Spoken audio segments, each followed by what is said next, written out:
गुजरात में कोरोना के 4,205 नए मामले, 8,445 डिस्चार्ज, 54 मौत। गुजरात में पिछले कुछ दिनों से कोरोना संक्रमण के मामलों में कमी देखी जा रही है। शनिवार को राज्य में 4,205 नए मामले सामने आए, वहीं 54 मरीजों की मौत हुई। राज्य में सबसे ज्यादा 711 मरीज अहमदाबाद जिले में आए। वडोदरा जिले में 545, सूरत जिले में 450, राजकोट में 331, जामनगर जिले में 189, जूनागढ़ जिले में 131, भावनगर जिले में 118 नए मामलों की पुष्टि हुई। इस तरह अब तक राज्य में कोरोना संक्रमित मरीजों का कुल आंकड़ा 7,84,676 पहुंचा है। उधर सबसे ज्यादा 10 मौत सूरत जिले में हुई। अहमदाबाद और वडोदरा जिले में 6-6, राजकोट जिले में 5, जामनगर में 4, भावनगर में 2, जूनागढ़ जिले में 1 मौत दर्ज किया गया। अब तक राज्य में 9,523 मरीजों की मौत हो चुकी है। 80,000 एक्टिव केस। अब राज्य में 80,127 एक्टिव मरीज हैं। इनमें 679 वेंटिलेटर पर हैं, जबकि 79,448 की हालत स्थिर बताई जाती है। शनिवार को राज्य में 8,445 मरीजों को डिस्चार्ज किया गया। इस तरह अब तक राज्य में 6,95,026 मरीजों को छुट्टी मिल चुकी है। लॉकडाउन एक्सटेंडेड इन दिल्ली। एक हफ्ते के लिए बड़ा लॉकडाउन, 31 से मिल सकती हैं राहतें। दिल्ली में 31 मई सुबह 5 बजे तक सख्त लॉकडाउन लागू रहेगा। सरकार का कहना है कि 31 मई से लॉकडाउन में ढील दी जा सकती है। दिल्ली सरकार ने रविवार को लॉकडाउन को एक और सप्ताह के लिए बढ़ा दिया है। दिल्ली में 31 मई सुबह 5 बजे तक सख्त लॉकडाउन लागू रहेगा। सरकार का कहना है कि 31 मई से लॉकडाउन में ढील दी जा सकती है। इससे पहले भी सरकार ने कोरोना के संक्रमण की रोकथाम के लिए लॉकडाउन को कई दफे बढ़ाया था। 31 के बाद बढ़ सकती है ढील। पिछले कुछ दिनों में कम मामलों और सकारात्मकता दर में गिरावट के साथ राष्ट्रीय राजधानी दिल्ली में कोविड-19 की स्थिति में सुधार के बावजूद लॉकडाउन को बढ़ाया गया है। मुख्यमंत्री अरविंद केजरीवाल ने कहा कि अगर कोविड-19 के मामलों में कमी जारी रहती है तो सरकार 31 मई से चरणबद्ध तरीके से दिल्ली को अनलॉक करना शुरू कर देगी। केजरीवाल ने पहली बार 19 अप्रैल को तालाबंदी की थी, जिसके बाद इसमें कई बार इजाफा किया जा चुका है। 16 मई को आखिरी बार लॉकडाउन बढ़ाया गया था। दिल्ली में कोविड की स्थिति। देश की राजधानी दिल्ली में 2,260 ताज़ा कोरोना वायरस मामले दर्ज किए गए, जो कि 1 मार्च के बाद से सबसे कम मामले सामने आए हैं। वहीं दूसरी ओर 182 लोगों की मौत आई है। 22 मई को मृत्यु सकारात्मकता दर 3.58% तक फिसल गई। यहां तक कि केजरीवाल ने आगाह किया कि गिरती संख्या का मतलब यह नहीं है कि खतरा कम हो गया है। दिल्ली में स्वास्थ्य विभाग द्वारा जारी नवीनतम स्वास्थ्य बुलेटिन के अनुसार शहर में दर्ज मौतों की संख्या भी 18 अप्रैल के बाद पहली बार 200 से कम हो गई है। राजधानी दिल्ली में 20 राज्यों से कम आए कोविड-19 के नए मामले। देश में 3,700 से ज्यादा मौतें। बीते 24 घंटों में देश में 2.40 लाख केस सामने आए हैं। वहीं मौतों की करें तो उसमें कुछ खास गिरावट देखने को नहीं मिली है। बीते 24 घंटों में 3,700 से ज्यादा मौतें हो चुकी हैं। देश में कोरोना के नए केसों में लगातार गिरावट देखने को मिल रही है। बीते 24 घंटों में 2.40 लाख केस सामने आए हैं। अगर बात मौतों की करें तो उसमें कुछ खास गिरावट देखने को नहीं मिली है। बीते 24 घंटों में 3,700 से ज्यादा मौतें हो चुकी हैं। देश की राजधानी दिल्ली में अच्छी रिकवरी देखने को मिली है। दिल्ली में देश के 20 राज्यों के मुकाबले कम केस निकलकर सामने आए हैं। वहीं तमिलनाडु में सबसे ज्यादा केस सामने आए हैं। आइए आपको भी बताते हैं कि कोविड के किस तरह के आंकड़े सामने आए हैं। देश में कोविड की स्थिति।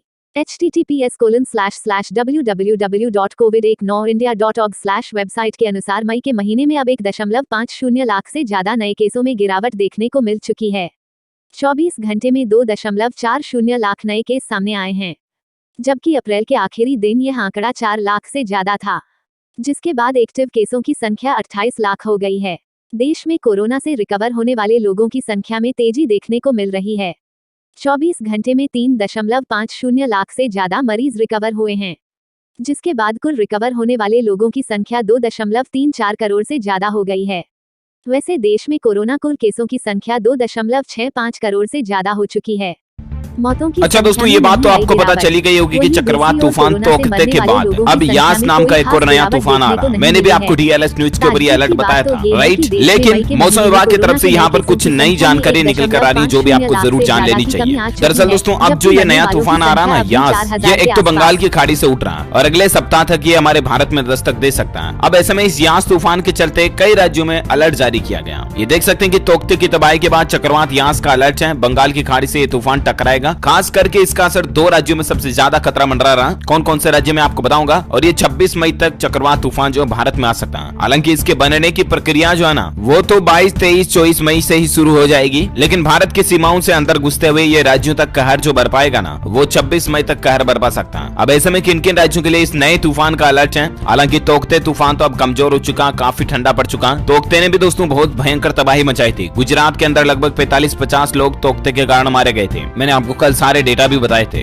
राइट। मतलब क्या बोलूं आपको, हजारों तो पेड़ गिर गए, सैकड़ों बिजली के खंभे गिर गए, हजारों घर तबाह हो गए, लोगों के चद्दर टीन शेड उड़ गए। तो इन सभी नुकसान को देखते हुए कल प्रधानमंत्री नरेंद्र मोदी ने गुजरात का हवाई दौरा करते हुए जायजा भी लिया और 1000 करोड़ रुपए का राहत पैकेज देने का ऐलान भी किया। वहीं सभी राज्यों में जहां जहां भी तूफान से तबाही मची है ना, महाराष्ट्र, राजस्थान, गुजरात, उत्तर प्रदेश वगैरह, जिन भी राज्यों में इस चक्रवात तूफान तोकते की वजह से जिन लोगों की जान चली गई, उनके परिवारों को सरकार ने 2-2 लाख रुपए का देने का ऐलान भी किया है और घायलों के परिवारों को 50-50 हजार रुपए का मुआवजा देने का भी ऐलान किया, राइट। लेकिन अब यहाँ पर ये तो तोकते तो चलो ठीक है, इसकी फिल्म अब खत्म होने वाली है, ठंडा हो गया, तोकते धीरे धीरे नॉर्मल हो गया। अब यहाँ पर जो नया अलर्ट आ रहा है दोस्तों, वो YAAS यास करके एक नया तूफान आ रहा। ये जो एक और चक्रवाती तूफान आ रहा ना, इसको लेकर मौसम विभाग का अनुमान है दोस्तों कि कई राज्यों पर ये असर डाल सकता है। अच्छा, ये जो नया चक्रवाती तूफान है दोस्तों, ये उत्तर अंडमान सागर और बंगाल की पूर्वी मध्य खाड़ी में 22 मई को कम दबाव का क्षेत्र बनने की संभावना के चलते बन सकता है, जो कि एक चक्रवाती तूफान में तब्दील हो सकता है। ये मतलब एक पहले से अनुमान लगाया जा रहा, अलर्ट जारी किया गया। और इसके बाद ये अगर तूफान में बदल जाता है तो इसका नाम रहेगा चक्रवात यास, जो कि 26 से 27 मई को पूर्वी तट पर पहुंचने का अनुमान है। भारतीय मौसम विज्ञान विभाग ने कल इस बात की जानकारी दी है। अब दोस्तों, ये अगर तूफान जो है ना, बंगाल की खाड़ी और अंडमान सागर में बनने वाला अगर चक्रवात में बदल जाता है और भारत की सीमाओं में प्रवेश करता है, तो किन किन राज्यों में खतरा मंडरा रहा है, किन किन राज्यों में ये तूफान तबाही मचा सकता है। तो इसको लेकर मौसम विभाग का कहना है कि एक तो पश्चिम बंगाल, उड़ीसा, असम और मेघालय, इन 4 राज्यों में सबसे ज्यादा इस तूफान का प्रभाव हमें देखने को मिल सकता है। बाकी अंडमान निकोबार, कोलकाता, दक्षिण बंगाल, असम, मेघालय, इन जगहों पर भी भारी बारिश होने की संभावना है इस तूफान के चलते, है ना। तो ये मौसम विभाग की तरफ से अलर्ट था जो मैंने आपको बता दिया। उम्मीद आपको जरूर जानकारी मिली होगी। वैसे दोस्तों, आप मुझे नीचे कमेंट्स करके बताइए कि आप कौन से राज्य में रहते हैं, ताकि पर्टिकुलर मैं आपके राज्य के समाचार भी आपके मोबाइल तक पहुंचा दूंगा। और बाकी इस वीडियो को लाइक करना, शेयर भी करना अपने दोस्तों के साथ फेसबुक और व्हाट्सएप पर। और सावधान रहना, है ना। 24, 25, 26 से ऑलरेडी सावधान, सतर्क रहना शुरू हो जाना अगर आप भी इन 4-5 राज्यों में रहते हैं जो मैंने आपको बताया था। और हाँ, वीडियो को लाइक और शेयर करना और DLS न्यूज चैनल को सब्सक्राइब करके बेल आइकन जरूर दबा देना, ताकि आपको रोजाना के ताजा अपडेट्स तुरंत आपके मोबाइल पर मिल जाएंगे। ओके, मिलेंगे अगले नेक्स्ट अपडेट में। तब तक के लिए thank you, take care, good bye, जय हिंद, जय भारत, वंदे मातरम।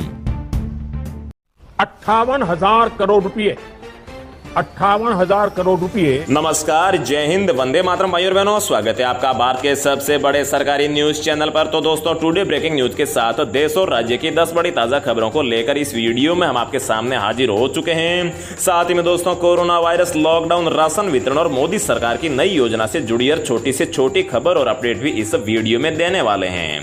तो दोस्तों, आज की सबसे पहली और सबसे बड़ी खबर की बात करें तो स्वास्थ्य मंत्रालय ने आज कोरोना के नए आंकड़े जारी किए हैं, जिसके तहत पिछले 24 घंटों में कोरोना के 2,68,000 नए मामले सामने आए हैं। वहीं 4,529 लोगों की कोरोना की वजह से पिछले 24 घंटों में मौत हो गई है। तो दोस्तों, मौत के मामले में कोरोना ने आज फिर एक नया रिकॉर्ड कायम किया है। साथ ही इस राज्य सरकार ने किसानों को 10,000 रुपए, रेहड़ी पटरी वालों को 3,000 रुपए और मजदूरों को 2,000 रुपए सीधे उनके बैंक खाते में देने का ऐलान किया है। तो दोस्तों, किस किस राज्य के लोगों को यह फायदा मिलेगा वो भी जानेंगे। और 10वीं के छात्रों के लिए भी आज CBSE ने एक बड़ी घोषणा की है। इसके अलावा केंद्र सरकार ने आज किसानों के पक्ष में एक बहुत ही बड़ा और ऐतिहासिक फैसला लिया है, जिससे किसानों को आज से ही ये एक बड़ा फायदा होने वाला है। तो दोस्तों, आखिर में ऐसा कौन सा फैसला लिया गया है, कुछ ही देर में जानने को मिलेगा। और दोस्तों, कई राज्यों में आज एक बार फिर से लॉकडाउन को बढ़ा दिया गया है, तो कहीं लॉकडाउन को और ज्यादा सख्त किया गया है, तो कुछ राज्यों में लॉकडाउन को समाप्त करने का भी ऐलान हो चुका है। तो दोस्तों, ऐसे में आप लोगों को जान लेना चाहिए कि बीते 24 घंटों में भारत के किन किन राज्यों या फिर शहरों में लॉकडाउन लगाया गया है या फिर हटाया गया है, और ऐसे में क्या खुला रहेगा, क्या रहेगा बंद, सब कुछ इस वीडियो में जानने को मिलेगा। और दोस्तों, अगर आप लोगों के घर में माताएं बहनें खाना बनाने के लिए एलपीजी गैस सिलेंडर का इस्तेमाल करती है तो भी इस वीडियो में आप लोगों के लिए एक फायदे की खबर लेकर आए हैं। तो दोस्तों, इन्हीं सभी खबरों को एक एक करके इस वीडियो में हम आपको देने वाले हैं। चलिए खबरों का सिलसिला शुरू करते हैं। लेकिन दोस्तों, आगे बढ़ने से पहले मेरी आपसे एक छोटी सी गुजारिश है कि अगर आप इस चैनल पर पहली बार आए हैं तो चैनल को सब्सक्राइब कर लीजिए और साथ ही में वीडियो को एक लाइक भी जरूर कर दीजिए। तो दोस्तों, आज की सबसे पहली और सबसे बड़ी खबर की बात करें तो किसानों के पक्ष में केंद्र सरकार का ऐतिहासिक फैसला। अब डीएपी फर्टिलाइजर के हर बैग पर मिलेगी 1200 रुपए की सब्सिडी। जी हां दोस्तों, केंद्र सरकार ने किसानों के पक्ष में ऐतिहासिक फैसला लेते हुए तय किया है कि डीएपी फर्टिलाइजर मतलब कि खाद के एक बैग पर अब किसानों को 1200 रुपए की छूट दी जाएगी। प्रधानमंत्री नरेंद्र मोदी की अध्यक्षता में हुई उच्च स्तरीय बैठक में डीएपी फर्टिलाइजर पर दी जाने वाली सब्सिडी में 140% इजाफे का फैसला किया है। इससे किसानों को 2400 रुपए में मिलने वाला डीएपी फर्टिलाइजर का एक बैग अब 1200 रुपए में ही मिल जाएगा। हालांकि इस फैसले के बाद केंद्र सरकार को सब्सिडी के मद में 14,775 करोड़ रुपए का अतिरिक्त खर्च आएगा। बता दें कि अब तक डीएपी फर्टिलाइजर मतलब कि डीएपी खाद के एक बैग पर किसानों को सिर्फ 500 रुपए की ही छूट मिलती थी। तो दोस्तों, आपको केंद्र सरकार का यह फैसला कैसा लगा है, अपनी राय कमेंट बॉक्स में जरूर बताइएगा। नेक्स्ट अपडेट की बात करें तो दोस्तों, पीएम मोदी ने चक्रवात प्रभावित इस राज्य के लिए 1000 करोड़ की तत्काल सहायता की घोषणा की है। जी हां दोस्तों, प्रधानमंत्री नरेंद्र मोदी ने चक्रवात ताउते से प्रभावित गुजरात के लिए 1000 करोड़ रुपए की तत्काल आर्थिक सहायता की घोषणा की है।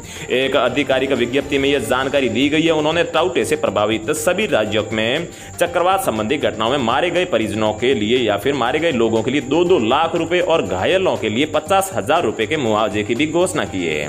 प्रधानमंत्री ने गुजरात के मुख्यमंत्री विजय रूपाणी और शीर्ष अधिकारियों के साथ यहां चक्रवात की वजह से हुए नुकसान के आकलन के लिए समीक्षा बैठक के बाद में यह सहायता पैकेज को मंजूरी दी है। अगली बड़ी खबर की बात करें तो इस राज्य में लॉकडाउन प्रभावित लोगों के लिए 1250 करोड़ रुपए के पैकेज की घोषणा। जी हां दोस्तों, कर्नाटक के मुख्यमंत्री बीएस येदियुरप्पा की सरकार ने आज राज्य में लॉकडाउन से प्रभावित लोगों के लिए 1250 करोड़ रुपए के राहत पैकेज की घोषणा की है।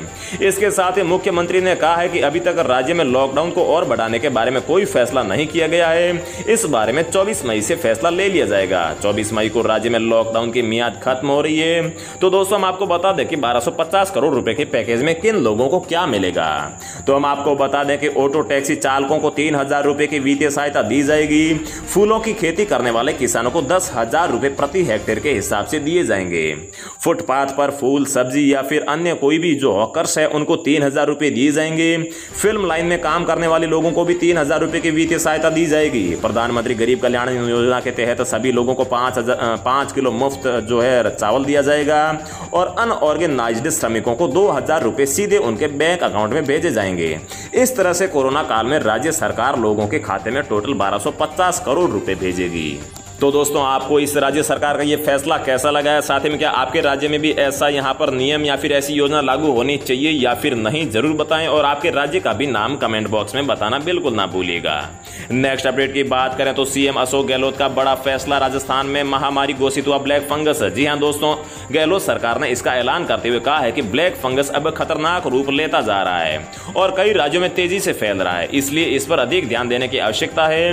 बता दें कि म्यूकोरमाइकोसिस या ब्लैक फंगस एक गंभीर और दुर्लभ फंगल इंफेक्शन है जिसकी वजह से संक्रमित मरीजों की आंखें निकालनी पड़ती है और गर्दन की हड्डी को भी निकालना पड़ता है। इससे मरीजों की मौत हो जाती है। केंद्रीय स्वास्थ्य मंत्री डॉक्टर हर्षवर्धन ने ट्वीट करके बताया है कि आंखों में लालपन या फिर दर्द होने पर, बुखार, खांसी, सिर दर्द, सांस में तकलीफ, साफ साफ दिखाई नहीं देना, उल्टी में खून आना या फिर मानसिक स्थिति में बदलाव ब्लैक फंगस के ही लक्षण हो सकते हैं। एम्स दिल्ली के निदेशक रणदीप गुलेरिया ने कहा है कि कोरोना वायरस से पीड़ित मरीजों पर आमतौर पर 5 से 10 दिन तक स्टेरॉइड की जरूरत पड़ती है। इससे ज्यादा दिनों तक मरीजों को यह दवाएं दी जाए तो ब्लैक फंगस की आशंका बढ़ जाती है। मतलब कि ब्लैक फंगस उन्हीं लोगों को हो रहा है जिन लोगों को कोरोना हुआ था और कोरोना के दौरान जिन लोगों को स्टेरॉइड ज्यादा मात्रा में दी जाती है उन्हें ही यहां पर ब्लैक फंगस का खतरा है। अगली खबर की बात करें तो खेत तालाब योजना में किसानों का ऑनलाइन रजिस्ट्रेशन हुआ शुरू, मिलेंगे ये बड़े लाभ। जी हां दोस्तों, उत्तर प्रदेश के कृषि विभाग की ओर से चलाई जा रही खेत तालाब योजना का लाभ लेने के इच्छुक किसानों का 18 मई से रजिस्ट्रेशन शुरू हो चुका है। किसान अपने खेत पर सरकार से कुल लागत का 50% सरकारी अनुदान लेकर तालाब बनवा सकते हैं। सबसे पहले यह योजना बुंदेलखंड में शुरू की गई थी। मतलब कि अगर आप कोई खेत में तालाब बनवाते हैं जो लगभग 7 लाख में बनता है तो उसकी आधी मतलब कि 3.5 लाख रुपए आपको सरकार सब्सिडी दे देगी। लखनऊ मंडल के कृषि उप निवेशक सीपी श्रीवास्तव ने बताया कि खेत में ऐसे बनाए तालाब में बारिश का पानी एकत्रित होता है, साथ ही जमीन के नीचे से प्राकृतिक पानी के स्रोत भी फूटते हैं। ऐसे तालाब में किसान सिंगाड़ा बो सकते हैं, मछली पालन कर सकते हैं, साथ ही अपने खेतों की सिंचाई भी कर सकते हैं, पशुओं के लिए पानी का इंतजाम भी कर सकते हैं। ऐसे तालाब के चारों ओर वृक्षारोपण भी किया जा सकता है। अगली खबर की बात करें तो इस सरकारी योजना से हर महीने बैंक खाते में आएंगे 5,000 रुपए। आज ही करें आवेदन। जी हां दोस्तों, हम सभी अपने परिवार की आजीविका के लिए दिन रात मेहनत करते हैं, लेकिन क्या कभी आपने सोचा है कि जब हम वृद्धावस्था में पहुंच जाएंगे और हमारा शरीर काम करने के काबिल नहीं होगा तब क्या होगा? नौकरी तो होगी नहीं, तब हमें अपने रोजाना के खर्चों के लिए पैसे कहां से मिलेंगे?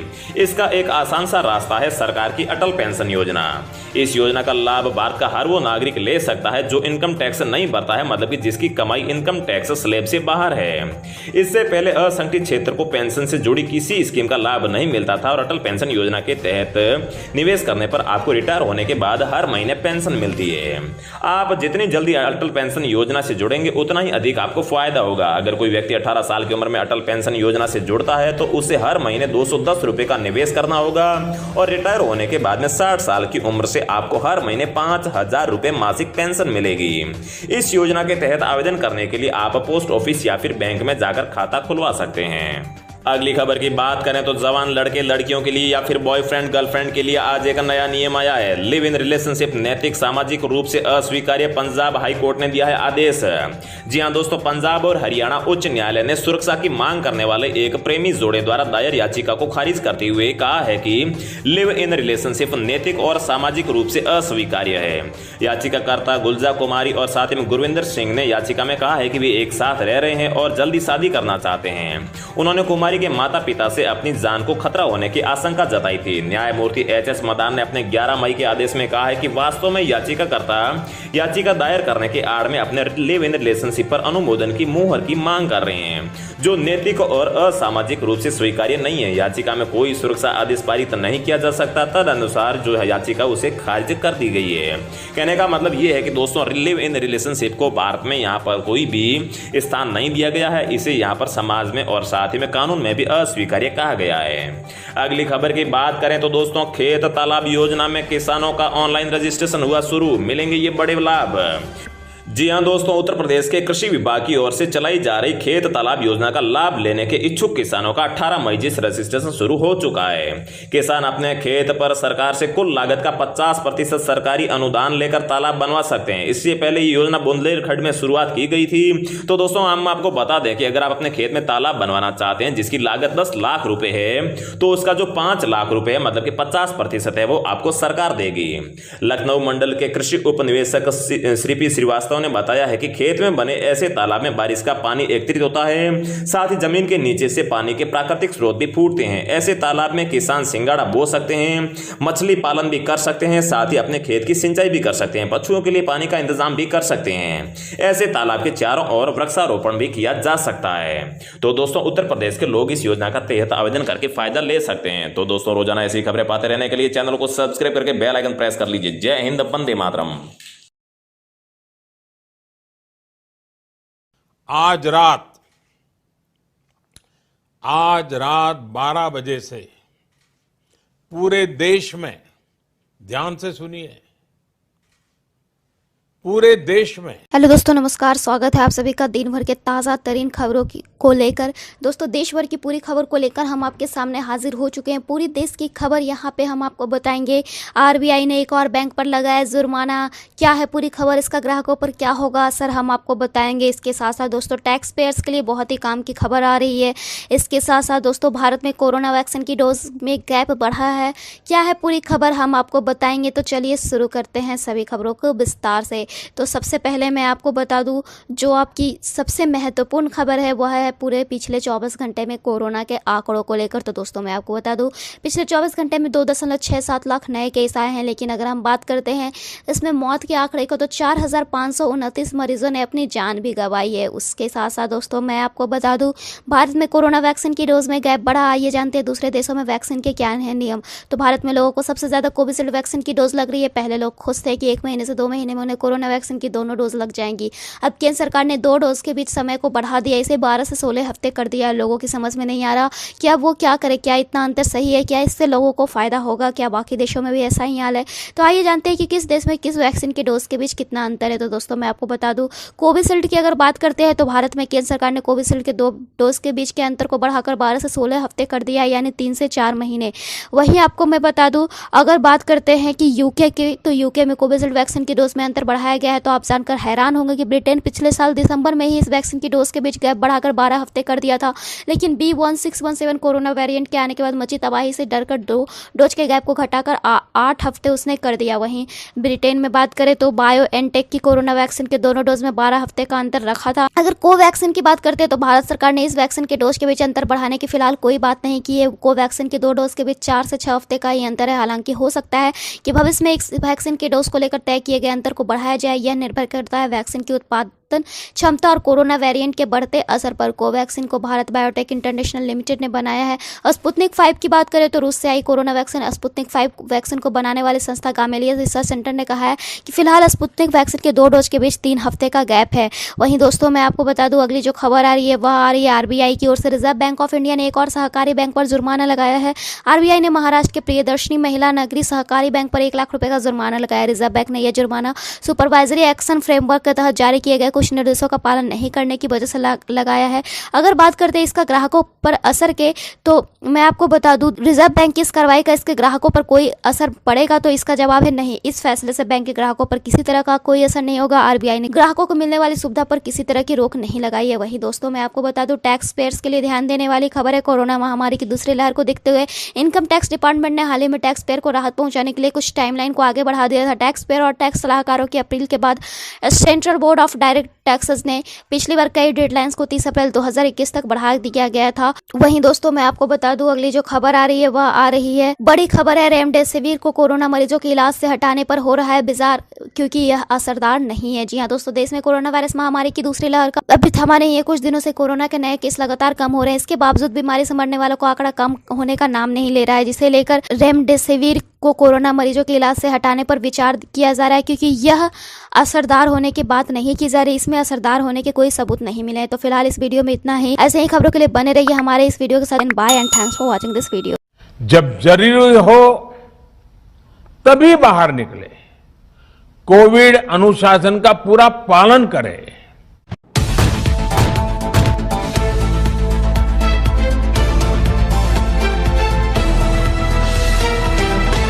दोस्तों स्वागत करते हैं बिंदास खबरें में, जहां हम आपको बताते हैं देश दुनिया की ताजा बड़ी खबरें। दोस्तों जहां देश में कोरोना की दूसरी लहर ने कहर मचा रखा है, वहीं इसको देखते हुए कुछ राज्यों ने तो लॉकडाउन लगा दिया है और कुछ राज्यों में कर्फ्यू और कहीं पर तो धारा 144 लगा दिया गया है। इसको लेकर कल प्रधानमंत्री नरेंद्र मोदी जी ने भी कुछ बड़े ऐलान और बड़ी घोषणाएं की हैं। इसलिए आप सभी से हाथ जोड़कर निवेदन है कि इस वीडियो को पूरा और अंत तक जरूर देखें। तो आइए आपको बताते हैं देश दुनिया की बड़ी खबरें सिर्फ 10 मिनट में। और इसी के साथ दोस्तों आज की पहली बड़ी खबर की गहलोत सरकार ने 21 जून तक के लिए बढ़ा दी है धारा 144। सार्वजनिक जगहों पर अब लोगों के इकट्ठा होने पर रोक। दोस्तों यहाँ पर आपको बता दें कि कोरोना को देखते हुए राजस्थान में पाबंदियां आगे भी जारी रहेंगी। मुख्यमंत्री अशोक गहलोत ने बुधवार को सभी जिलों में धारा 144 की अवधि अब 21 जून तक के लिए बढ़ाने का फैसला किया है। इसके बाद गृह विभाग ने इसके लिए अधिसूचना भी जारी कर दी है और ये अवधि 21 मई को खत्म हो रही थी। दोस्तों यहाँ पर आपको बता दें कि धारा 144 लागू होने के बाद 5 या इससे ज्यादा लोगों के इकट्ठा होने पर रोक होती है। और इसी के साथ दोस्तों अगली बड़ी खबर की कर्नाटक सरकार ने किया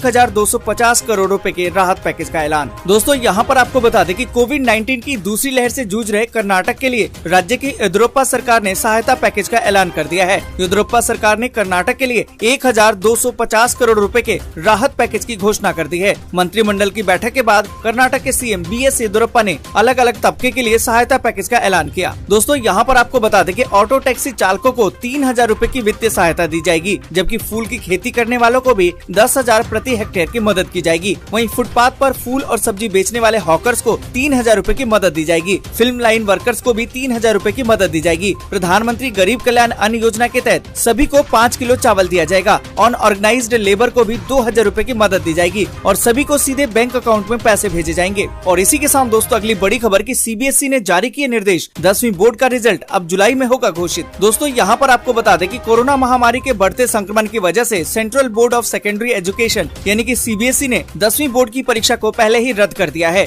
अब इस बीच 10वीं के रिजल्ट की घोषणा जुलाई में जारी करने के निर्देश दिए गए हैं। और इसी के साथ दोस्तों अगली बड़ी खबर की सीएम शिवराज का ऐलान, 31 मई तक कर्फ्यू का सख्ती से हो पालन, जून में धीरे धीरे अनलॉक होगा एमपी। दोस्तों यहाँ पर आपको बता दें कि कोरोना कर्फ्यू को लेकर सीएम शिवराज सिंह चौहान ने एक बड़ा ऐलान कर दिया है। उन्होंने राज्य भर में कोरोना कर्फ्यू बढ़ाकर 31 मई कर दिया है। आपको बता दें कि सीएम शिवराज सिंह चौहान ने कहा कि प्रदेश भर में 31 मई तक कोरोना कर्फ्यू का कड़ाई से पालन किया जाएगा। अभी कोरोना गया नहीं है, इसे गंभीरता से लेना चाहिए। इसके बाद धीरे धीरे जून में कोरोना कर्फ्यू में छूट दी जाएगी। उन्होंने ये घोषणा उज्जैन संभाग में जिला विकास खंड तथा ग्राम स्तरीय क्राइसिस मैनेजमेंट ग्रुप को संबोधित करते हुए लिया। आपको बता दें कि इस मौके पर उन्होंने सभी अधिकारियों कर्मचारियों के प्रयासों की तारीफ भी की है। कहा है कि प्रशासन बधाई का पात्र है, जिसने दिन रात मेहनत करके कोरोना को हराया है। और इसी के साथ दोस्तों अगली बड़ी खबर की राशन कार्ड के बिना भी फ्री में मिलेगा अनाज, सरकार ने दी लोगों को राहत, जानिए कैसे ले सकते हैं इसका लाभ। दोस्तों यहाँ पर आपको बता दें कि कोरोना काल में गरीबों को खाने पीने की समस्या न हो, इसके लिए केंद्र सरकार ने प्रधानमंत्री गरीब कल्याण अन्न योजना के तहत मई और जून में राशन कार्ड धारकों को मुफ्त में राशन देने का ऐलान किया था। इसी के तर्ज पर अब दिल्ली और यूपी सरकार ने भी एक घोषणा कर दी है, जिसके तहत बिना राशन कार्ड वाले लोग भी अब फ्री में अनाज का लाभ ले सकेंगे। इसके लिए उन्हें अपने नजदीकी राशन केंद्र विक्रेता से संपर्क करना होगा। यहाँ पर दोस्तों आपको बता दें कि मुख्यमंत्री अरविंद केजरीवाल ने मंगलवार को लोगों को राहत देते हुए ऐलान किया कि राजधानी में अब बिना राशन कार्ड वाले लोग भी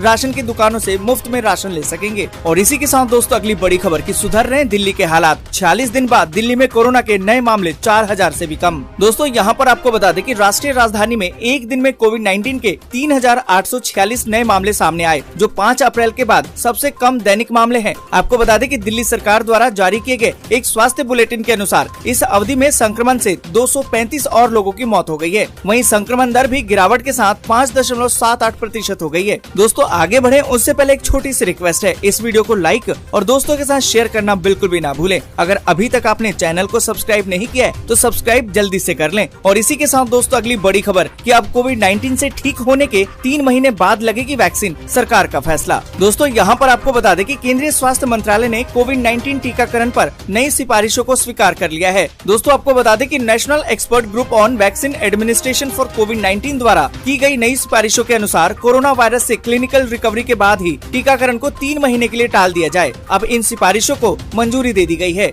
इसके बाद कोरोना से ठीक होने वाले सभी लोगों को वैक्सीन अब 3 महीने के बाद ही लग सकेगी। और इसी के साथ दोस्तों अगली बड़ी खबर की कोरोना की तीसरी लहर से निपटेगी दिल्ली सरकार, बच्चों के लिए बनेगा अब स्पेशल टास्क फोर्स। दोस्तों यहाँ पर आपको बता दें कि मुख्यमंत्री अरविंद केजरीवाल ने अधिकारियों को आग्रह किया है कि अगर कोरोना की तीसरी लहर आती है तो उससे लड़ने के लिए हमें पहले से ही तैयार रहना चाहिए। तीसरी लहर में बच्चों को बचाने के लिए विशेष टास्क फोर्स का गठन किया जाएगा। अस्पतालों में बेड्स, ऑक्सीजन और दवाओं का पहले से ही प्रबंध करने के लिए अधिकारियों की एक कमेटी बनेगी। यहाँ पर दोस्तों आपको बता दें कि अस्पतालों में ऑक्सीजन की आपूर्ति और उसकी उपलब्धता को लेकर प्राथमिकता के आधार पर काम होगा। मुख्यमंत्री ने निर्देश दिया है कि दिल्ली में लगाए जा रहे सभी ऑक्सीजन के प्लांट्स को समय से पूरा किया जाए, साथ ही भंडारण की व्यवस्था भी सुनिश्चित की जाए। और इसी के साथ दोस्तों अगली बड़ी खबर की खुशखबरी, रोज कमाने वाले परिवारों को अब हर महीने मिलेगा 1000 रूपए भरण पोषण भत्ता। दोस्तों यहाँ पर आपको बता दें कि उत्तर प्रदेश में कोविड-19 से उत्पन्न परिस्थितियों के मद्देनजर राज्य सरकार ने रोज कमाकर खाने वालों को प्रति परिवार 1000 रूपए प्रति माह दिए जाने का निर्णय लिया है। राजस्व विभाग के अनुसार कोरोना के चलते गरीब और जरूरतमंदों को तत्काल राहत पहुंचाने के उद्देश्य से सभी राशन कार्ड धारकों को 3 महीने का राशन भी निःशुल्क उपलब्ध कराया जाएगा। प्रति माह उपलब्ध कराई जाने वाली धनराशि निःशुल्क राशन के अतिरिक्त होगी। और इसी के साथ दोस्तों अगली बड़ी खबर की बॉम्बे हाई कोर्ट ने कहा कि घर घर वैक्सीनेशन कार्यक्रम शुरू करे बीएमसी, केंद्र की हरी झंडी की जरूरत नहीं। दोस्तों यहाँ पर आपको बता दें कि कोरोना की दूसरी लहर के बीच अब मुंबई में कोरोना वैक्सीनेशन को लेकर एक नई पहल की शुरुआत हो रही है।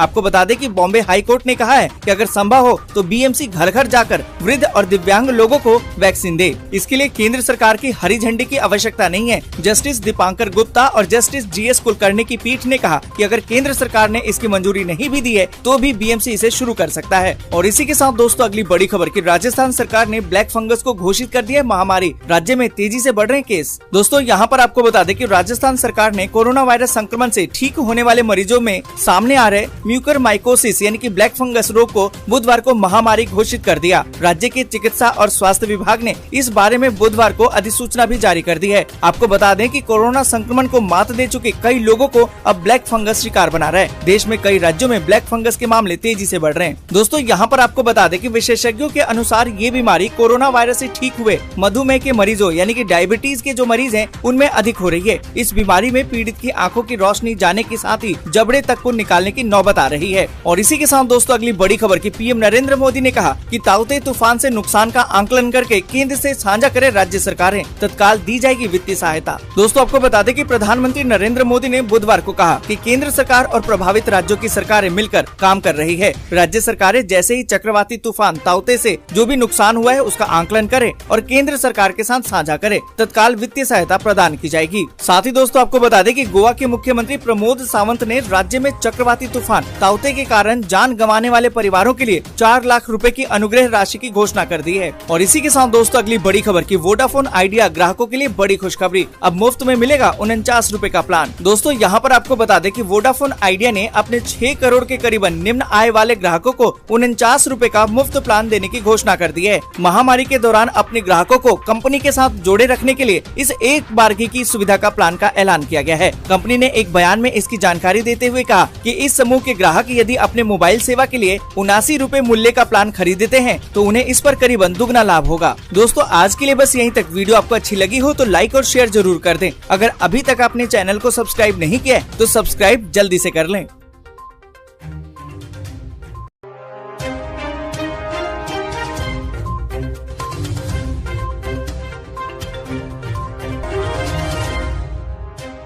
नमस्कार दोस्तों, एक बार फिर आपका स्वागत करते हैं ब्राइट फैक्ट्स में, जहां हम आपके लिए हर दिन लेकर आते हैं देश और दुनिया की 50 सबसे बड़ी खबरें। दोस्तों आज देश से बहुत बड़ी बड़ी खबरें निकल कर आ रही हैं जो आपके लिए जानना बेहद जरूरी है, तो इस वीडियो को शुरू से लेकर आखिर तक जरूर देखिएगा। तो आइए बिना देरी शुरू करते हैं आज की खबरों का सिलसिला और जानते हैं देश की 50 बड़ी खबरें सिर्फ 10 मिनट में। भारत में कोरोना से मौत के टूटे सारे रिकॉर्ड, पहली बार हुई एक दिन में 4,529 लोगों की मौतें और मिले 24 घंटे में 2,67,000 नए मामले। गुजरात में कल ताउते तूफान ने मचाई तबाही, 16,000 से ज्यादा घर हुए तबाह, 45 से ज्यादा लोगों की हुई मौत। तूफान पर पीएम नरेंद्र मोदी ने किया 1,000 करोड़ रुपए की मदद का ऐलान, तूफान में मारे गए लोगों के परिवारों को मिलेगा 2-2 लाख का मुआवजा। उज्जैन में 31 मई तक बढ़ गया लॉकडाउन, सीएम की रिव्यू मीटिंग के बाद लिया गया फैसला। किसान आंदोलन में भी कोरोना ने दी दस्तक, 5 किसानों की हुई मौत और मिले कोरोना पॉजिटिव। दिल्ली सरकार का ऐलान, कोरोना से अनाथ हुए बच्चों को 25 साल की उम्र तक मिलेगी हर महीने 2,500 रुपए की पेंशन और मुफ्त शिक्षा। कोरोना के बीच योगी सरकार का बड़ा ऐलान, अब गरीबों और जरूरतमंदों को 3 महीने तक मिलेगा मुफ्त राशन। Xiaomi अपने ग्राहकों को देगी 2 महीने की अतिरिक्त वारंटी, लॉकडाउन के चलते कंपनी ने लिया फैसला। ICICI बैंक ग्राहक अब ATM कार्ड के बिना ही निकाल सकेंगे पैसे। यूपी के कोरोना अस्पताल में सफाई के बहाने मरीजों के मोबाइल चुराने वाले 3 लोग किए गए गिरफ्तार। चक्रवाती तूफान ताउते के बाद एक और नए चक्रवात की आहट ने उड़ाई सरकार की नींद, 23 से 24 मई के आसपास बंगाल की खाड़ी में आएगा तूफान। कल दिल्ली, राजस्थान, उत्तर प्रदेश और मध्य प्रदेश में दिखा ताउते तूफान का असर, हुई जमकर बारिश। तेजी से पिघल रहा है बर्फ का पहाड़, पूरे विश्व में तबाही की आशंका, कुछ सालों में बांग्लादेश मालदीव के डूबने का पैदा हुआ खतरा। गाजियाबाद में युवक की पीट पीट कर हत्या, 4 बच्चों की मां से था प्रेम प्रसंग। कोरोना के बाद अब राजस्थान में ब्लैक फंगस की गई महामारी घोषित, मिले 100 से ज्यादा मामले। राम रहीम ने सरकार से की अपील, कहा 21 दिन के लिए जेल से आना चाहता है बाहर। पाकिस्तान के नए राष्ट्रीय सुरक्षा सलाहकार के रूप में मोइद यूसुफ को किया गया नियुक्त। कोरोना के खिलाफ लड़ाई में आगे आया इसरो, बनाया स्वदेशी ऑक्सीजन कंसंट्रेटर। चीन से दोस्ती बढ़ा रहा ईरान, 25 साल के लिए किया $400 अरब का महासमझौता। लॉन्च हुआ जबरदस्त फीचर्स वाला लैपटॉप इंटेल अवीटा, कीमत 18,000 से भी कम। चीन ने एक बार फिर LAC पर शुरू की हलचल, चीनी सैनिक पाए गए अभ्यास करते हुए। पड़ोसी देश नेपाल में महसूस हुए भूकंप के भारी झटके, स्केल पर 5.8 रिएक्टर, मापी गई तीव्रता। 21 करोड़ की हेरोइन के साथ केन्याई महिला एयरपोर्ट से की गई गिरफ्तार। रूस और चीन से 5 गुना ज्यादा कोरोना वैक्सीन दान करेगा अमेरिका, बिडेन ने की घोषणा। 290 अंक गिरकर 50,000 के नीचे बंद हुआ सेंसेक्स। दिल्ली में लॉकडाउन की वजह से बैंड बाजे वालों के सामने आया रोजी रोटी का संकट, आज नेताओं के घर के बाहर बैंड बजा बजा कर करेंगे प्रदर्शन। गुजरात में ताउते तूफान से हजारों घरों को हुआ भारी नुकसान, पीएम मोदी ने किया हवाई सर्वे। 18 से 44 साल वाले 10 लाख लोगों को टीका लगाने वाला पहला राज्य बना राजस्थान। उत्तर प्रदेश में शादी और अन्य समारोह में अब एक समय में सिर्फ 25 ही लोग हो सकेंगे शामिल। महंगा पड़ा हमास को इजरायल से टक्कर लेना, गाजा में नर्क बनी जिंदगी, बमबारी से तबाह हुई सभी सुविधाएं। 809 रुपए वाला LPG गैस सिलेंडर मिलेगा सिर्फ 9 रुपए में, पेटीएम ने शुरू किया ऑफर। कार ड्राइवर ने सिगरेट पीते हुए निकाला सैनिटाइजर तो लग गई आग, चंद मिनटों में जल गई कार। और केंद्र सरकार की व्हाट्सएप को चेतावनी, कहा नई प्राइवेसी पॉलिसी वापस ले वरना करेंगे सख्त कार्रवाई। साथ ही उत्तराखंड में लॉकडाउन से परेशान व्यापारियों ने हाथ में थाली कटोरा लेकर किया प्रदर्शन।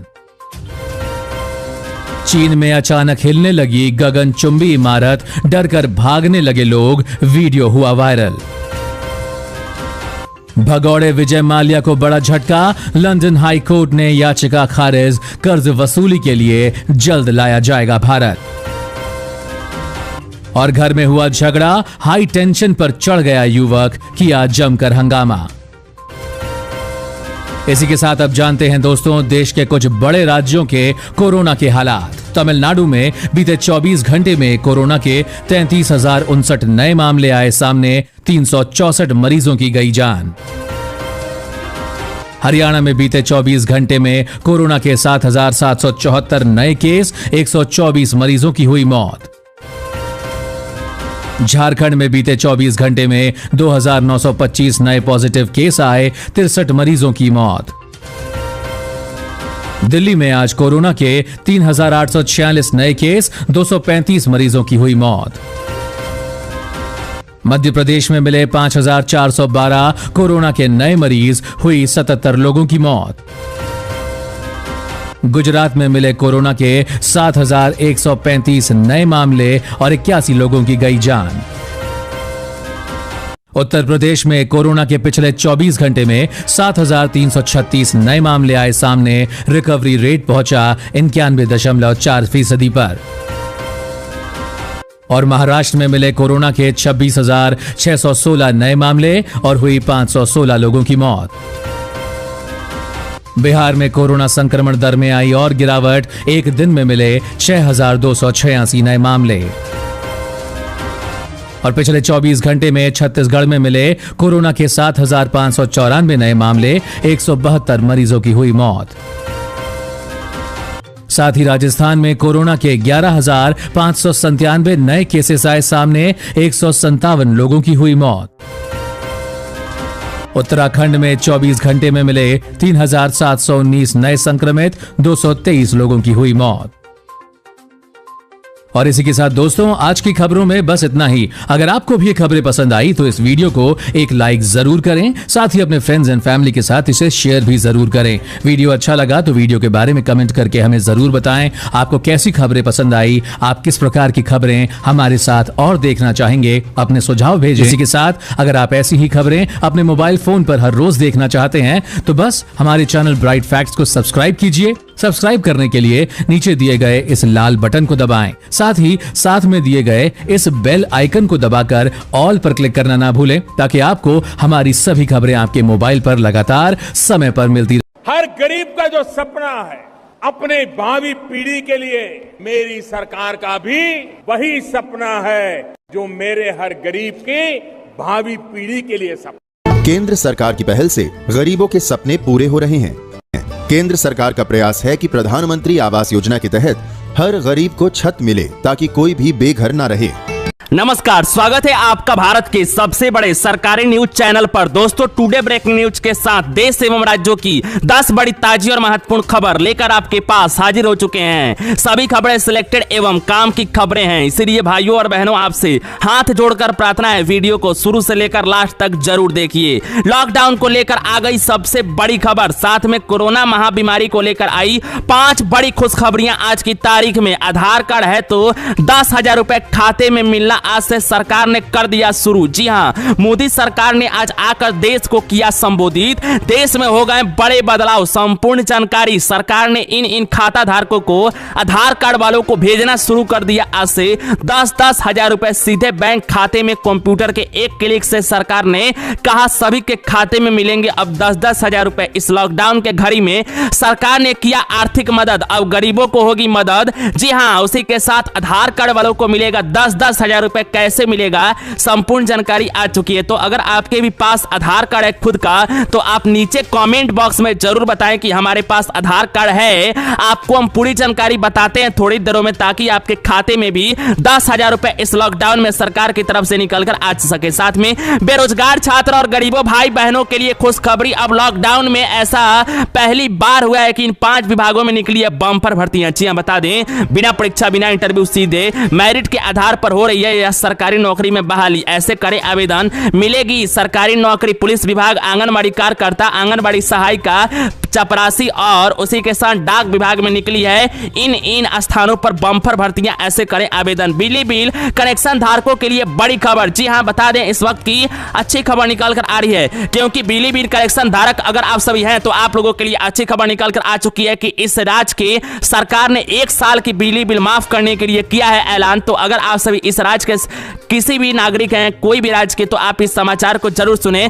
टोल फ्री नंबर जारी करके राज्यवासियों को मुख्यमंत्री ने किया ऐलान। इस नंबर पर करें मिस कॉल, हो जाएगी बिजली बिल चुटकियों में माफ। जी हां, आपको बताएंगे इसकी भी जानकारी। तो अगर आपके घरों में, जी हां, अगर आपके भी घरों में बिजली बिल कनेक्शन है तो सब कुछ जानेंगे इस समाचार में। वीडियो में लास्ट तक बने रहे, पूरी जानकारी थोड़ी देरों में। साथ में मोदी सरकार की तरफ से बड़ी ऐलान निकलकर आ चुकी है। आज से यह 5 चीजों को कर दिया गया बंद। जी हां, जिसका इस्तेमाल आप कई दिनों से लगातार करते आ रहे थे, लेकिन आज माननीय प्रधानमंत्री ने ऐलान करते हुए, घोषणा करते हुए बड़ी जानकारी दिया है। कहा है कि इन 5 चीजों को किया जा रहा है पूरे भारतवर्ष में बंद। तो अगर आप सभी इन 5 चीजों का इस्तेमाल करते थे तो पूरी जानकारी आ चुकी है कौन कौन सी यह 5 चीजें हैं, जिसका नाम भी बताएंगे और साथ साथ इसके पूरी जानकारी और संपूर्ण तरीके से बताई जाएगी। तो सरकार ने क्या कहा है और कौन कौन सी 5 चीजें जो बंद कर दी गई है, इसकी संपूर्ण जानकारी थोड़ी देरों में वीडियो में लास्ट तक जरूर बने रहें। साथ में अगर आप भी, जी हां, अगर आपके भी पास Aadhaar card, PAN card, ration card, voter ID card और इन तीनों में से कोई एक कार्ड है तो आप लोगों के लिए जरूरी सूचना, सिर्फ 5 दिन बचे हैं इस काम को करने में, वरना सरकार की तरफ से सीधा सीधा Aadhaar card, PAN card, ration card कर दिया जाएगा। जी हां, आपके यह सभी कार्ड रखे रह जाएंगे। तो अभी अभी सरकार की तरफ से ऐलान करते हुए पूरे देश भर में कर दिया गया यह नया नियम लागू और गाइडलाइन। जी हां, आपको बता दें कि अगर आप सभी भारत के देशवासी हैं और आपको इसको पालन तो जरूर करना करना होगा। तो कौन कौन से नए गाइडलाइन और नियम Aadhaar card, PAN card, ration card वालों को आज से निभानी होगी, इसकी संपूर्ण जानकारी आ चुकी है। सभी जानकारी आप लोगों को मिलेगी आज के इस सरल और साधारण वीडियो में। तो वीडियो में लास्ट तक जरूर बने रहें। संपूर्ण जानकारी सरल और साधारण शब्दों में आपको बताएंगे ताकि समझने में और भी आसानी हो। तो पूरी जानकारी थोड़ी देरों में। साथ में रसोई गैस सिलेंडर वालों के लिए बड़ी खबर। रसोई गैस सिलेंडर को लेकर हो गया बड़ा बदलाव देश में। जी हां, बड़ा बदलाव, बड़े नियम लगा दिया गया है पूरे देश भर में। यह गाइडलाइन के साथ रसोई गैस सिलेंडर वालों को अब पालन करना होगा। इसके मुताबिक अगर आपके भी घरों में रसोई गैस सिलेंडर है तो एजेंसी वाले यह बात को नहीं बताएंगे, जो बात आज सरकार ने बड़ी घोषणा करके बताया है। तो आपको बता दें कि सुबह सुबह आज की ताजी खबर में बताई गई है, सरकार की तरफ से वो जानकारी आपको देंगे, क्योंकि रसोई गैस सिलेंडर धारकों के लिए सरकार ने कुछ अहम बदलाव किए हैं और गाइडलाइन के साथ नए नए नियम दिए गए हैं। तो इसकी भी जानकारी आप लोगों को मिलेगी। तो इस समय की बड़ी खबर आ चुकी है रसोई गैस सिलेंडर को लेकर। तो क्या है खबर? अगर आपके भी घरों में है रसोई गैस सिलेंडर तो इस खबर में बने रहें। पूरी जानकारी सरल और साधारण शब्दों में थोड़ी देरों में लास्ट तक जरूर बने रहें। साथ में अगर आपके भी पास राशन कार्ड है तो प्रधानमंत्री ने किया घोषणा, मोदी सरकार ने कर दिया राशन कार्ड पर बड़ा बदलाव। जी हाँ, बता दें कि अगर आपके भी पास राशन कार्ड है, आप राशन लेते हैं, कोई भी एक व्यक्ति पर 5 किलो राशन फ्री में दिया जा रहा है इस वक्त 2 महीने के लिए लॉकडाउन के अंतर्गत। तो अगर आप भी राशन कार्ड रखे हुए हैं तो आप लोगों के लिए बड़ी खबर निकल कर आ चुकी है। नरेंद्र मोदी ने आकर सीधे यहां पर घोषणा किया है, एक ऐसी गाइडलाइन निकाल दिया है जिसमें बड़े बदलाव कर दिए गए हैं। तो आपको बता दें कि पूरी जानकारी इस समाचार के अंतर्गत आपको मिलेगी। ब्रेकिंग न्यूज, ताजी खबर, मुख्य समाचार। प्रधानमंत्री नरेंद्र मोदी ने किया राशन कार्ड के लिए बड़ी घोषणा, नया नियम जारी। पूरी जानकारी, संपूर्ण जानकारी थोड़ी देरों में। वीडियो में अंतिम तक जरूर बने रहें। साथ में अगर आप सभी अनपढ़ हैं, 5वीं पास, 8वीं पास, 10वीं पास, 12वीं पास, ग्रेजुएशन पास छात्र छात्राएं हैं, बेरोजगार हैं, आप लोगों के लिए सरकारी नौकरी के लिए सरकार ने लिया अहम फैसला। इस लॉकडाउन में भी निकाल कर आई 8 विभागों में बम्पर भर्तियां, जैसे कि आंगनबाड़ी कार्यकर्ता, आंगनबाड़ी सहायिका, सुपरवाइजर, डाक विभाग भर्ती। जी हां, स्टेट बैंक ऑफ इंडिया में भर्ती, रेलवे भर्ती और डाकिया की भर्ती। जी हां, आंगनबाड़ी कार्यकर्ता के साथ भारतीय डाकिया की भर्ती या पुलिस भर्ती, सारे विभागों में निकली है। इन पदों पर आवेदन करने के लिए होगी लास्ट तारीख इस तारीख को। तो कैसे करेंगे आवेदन? अगर आप सभी अनपढ़ हैं, 5वीं पास, 8वीं पास, 10वीं पास, 12वीं पास, ग्रेजुएशन पास या पोस्ट ग्रेजुएट हैं, तो पूरी जानकारी आप लोग देखें। संपूर्ण जानकारी थोड़ी देरों में। इनमें कोई ऐसे यहां पर विभाग निकाल कर आ रहे हैं जिसमें बिना परीक्षा, बिना इंटरव्यू, सीधे मेरिट के आधार पर भी हो रही है बहाली। इसकी भी जानकारी, पूरी जानकारी थोड़ी देरों में। तो वीडियो में लास्ट तक जरूर बने रहें। साथ में 10 ऐसे सरकारी बैंकों में खाता। तो अभी की आई सबसे बड़ी ब्रेकिंग न्यूज, बड़ी खबर। जी हां, 10 ऐसे सरकारी बैंकों में खाता। तो सरकारी बैंक की तरफ से सरकार ने बदल दिए यह सारे नियम। पुराने नियम हो गए बंद। सरकारी बैंक में जल्दी करे, पैसा है तो निकाल दें, वरना पैसे भी हो जाएंगे बर्बाद और खत्म। क्योंकि एप्लीकेशन के अंतर्गत सरकार ने इन 5 एप्लीकेशनों को अपने मोबाइल में नहीं डाउनलोड करने के लिए कहा है। तो सरकारी बैंक में कौन कौन से बैंक हैं जो यह जानकारी अलर्ट अपने ग्राहकों को दिए हैं, इसकी संपूर्ण जानकारी निकल कर आ चुकी है। तो थोड़ी देरों में आपको इसकी भी जानकारी मिलेगी। तो दोस्तों और भाइयों बहनों, आज के समाचार में हम आपको इन्हीं सभी महत्वपूर्ण खबरों की जानकारी एक एक करके विस्तार में देने वाले हैं। चैनल पे नए आए हैं, चैनल को सब्सक्राइब करें, पास में हुए घंटे के निशान को दबाकर इस वीडियो को लाइक अपने दोस्तों में जरूर शेयर करें। दोस्तों, हमारे चैनल पर गिवअवे यानी कि महाप्रतियोगिता चिकन कंपटीशन चल रही है, जिसके अंतर्गत आप सभी सैमसंग ओप्पो के स्मार्टफोन बिल्कुल फ्री में आप सभी जीतेंगे चैनल की तरफ से। इसके लिए आपको एक सरल सा क्वेश्चन का जवाब देना होता है। दोस्तों, आज का प्रश्न आप सभी जरूर बताएं कि जी आप किस राज्य से इस समाचार, इस वीडियो को, इस मुख्य समाचार को देख रहे हैं। नीचे कमेंट बॉक्स में अपने राज्य का नाम बताएं। आप सभी को जरूर इसमें पार्टिसिपेट होना है और आपको रैंडमली सिलेक्ट करके आपको उपहार दिया जाएगा। तो आप सभी टेंशन ना लें। चलिए बताते हैं आज की मुख्य समाचार पूरी विस्तार में। राशन कार्ड ना होने वाले पात्रों को भी 3 महीने तक फ्री राशन देगी उत्तर प्रदेश सरकार। जी हां, शासनादेश जारी। आपको बता दें कि राज्य सरकार ने कोरोना महामारी के यहां पर परिस्थितियों को देखते हुए गरीबों को और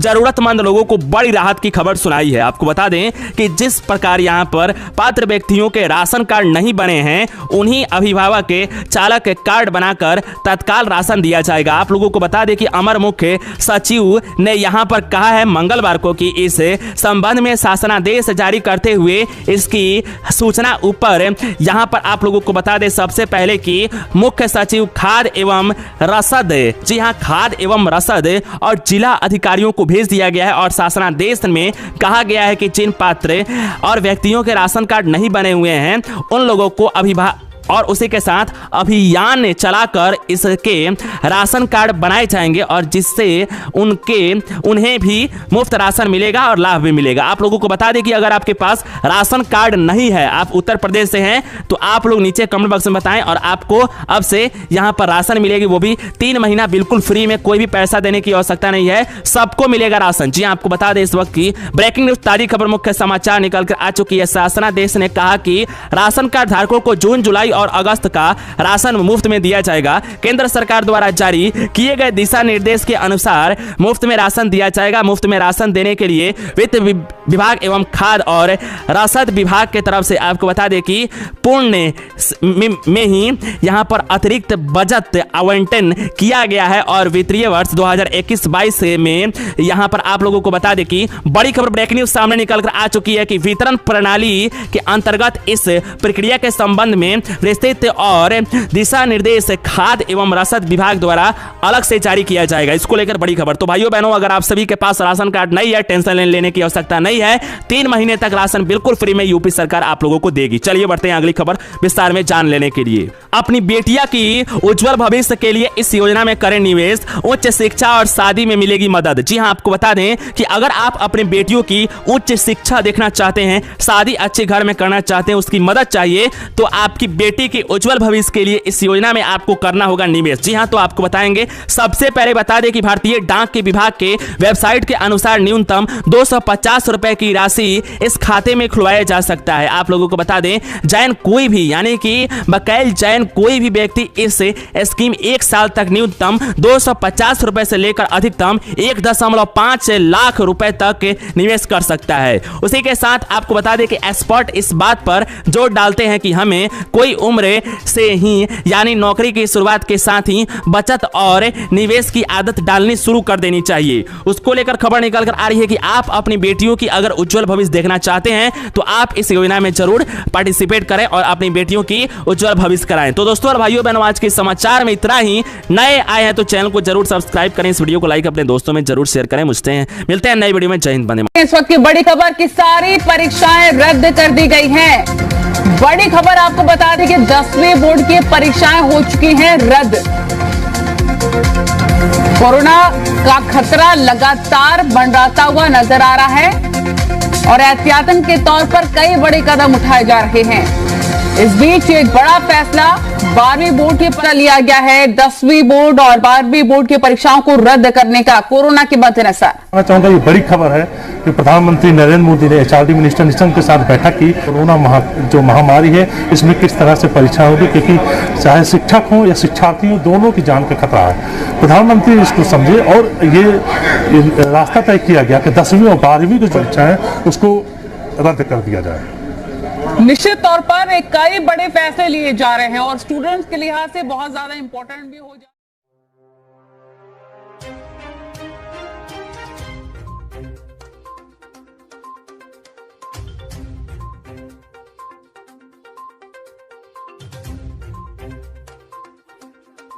भारत का किसान खुल करके खेती करेगा, जहां मन आएगा अपनी उपज बेचेगा, जहां ज्यादा पैसा मिलेगा वहां बेचेगा, किसी बिचौलिए का मोहताज नहीं रहेगा।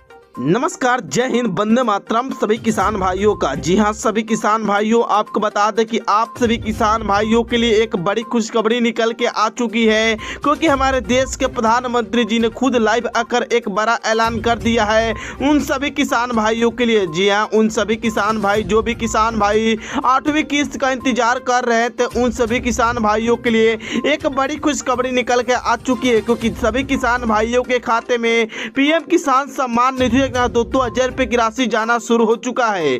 तो दोस्तों, अभी तक आप सभी किसान भाइयों के खाते में 2,000 रुपए की राशि नहीं आई है, तो आपको यह पैसा कैसे मिलेगा और अब कौन सा काम करना होगा, इसी के बारे में आज की इस वीडियो में हम आप सभी किसान भाइयों को बताने वाले हैं। वही साथ में उन सभी किसान भाइयों को बता दें कि जिनका नाम पीएम किसान सम्मान निधि में रजिस्टर हो चुका है, दोस्तों बता दें कि 4 लाख से अधिक किसानों का नाम लिस्ट से हटा दिया गया है। तो दोस्तों, अब का भी नाम कहीं इस लिस्ट में तो नहीं है, इसके बारे में आज के इस वीडियो में बताएंगे और साथ में बताएंगे कि अगर आपके खाते में 8वीं किस्त आ चुकी है तो आप कैसे चेक कर सकते हैं, इसकी भी संपूर्ण जानकारी देंगे। तो आप लोग इस वीडियो में बिना काटे भगाए अंत तक जरूर बने रहेगा। उन सभी किसान भाइयों को बता दें कि बजट 2021 में एक नई घोषणा निकल के आ चुकी है। जी हाँ दोस्तों, बता दें कि बजट में जी हाँ मोदी सरकार ने कहा डाला है कि उन सभी किसान भाइयों को खाद का भी पैसा दिया जाएगा। तो यह खाद का पैसा आप सभी किसान भाइयों को कब से मिलने वाला है, इसके लिए आपको कौन कौन से डॉक्यूमेंट जमा करना होगा,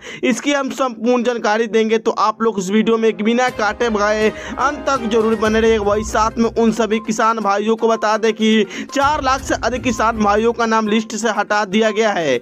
जी हाँ दोस्तों, बता दें कि मोदी सरकार ने एक बड़ी पहल चालू की है, जिसके अंतर्गत आपको बता दें कि साल में 3 बार आप सभी किसान भाइयों को 2-2 हजार रुपए की राशि आपके खाते में देती है, यानी 6,000 रुपए सालाना आप सभी किसान भाइयों को मिलता है। तो दोस्तों बता दें कि मोदी सरकार ने कहा डाला है कि जी हाँ दोस्तों, आप सभी किसान भाइयों के खाते में भेजे जाएंगे 8वीं किस्त 2,000 रुपए की राशि और साथ में खाद का भी पैसा दिया जाएगा उन सभी किसान भाइयों को लिए। तो दोस्तों आपको यह पैसा कब से मिलेगा, इसकी हम संपूर्ण जानकारी देने वाले हैं। तो आप सभी किसान भाइयों, आप हमें नीचे कमेंट करके बताएंगे कि अभी तक आप लोगों को 8वीं किस्त का पैसा मिला है कि नहीं मिला है, और साथ में जो मोदी सरकार ने 7वीं किस्त यानी 7 किस्त का पैसा उन सभी किसान भाइयों के खाते में भेज दिए। तो आप सभी किसान भाइयों को कौन सा किस्त का पैसा नहीं मिला है, आप हमें नीचे जरूर कमेंट कर दीजिएगा। वही बता दें कि मोदी सरकार की तरफ से एक बड़ी घोषणा निकल के आ चुकी है, तो इसके ही बारे में आज की इस वीडियो में हम आपको सभी किसान भाइयों को बताने वाले हैं। उससे पहले आप सभी किसान भाइयों,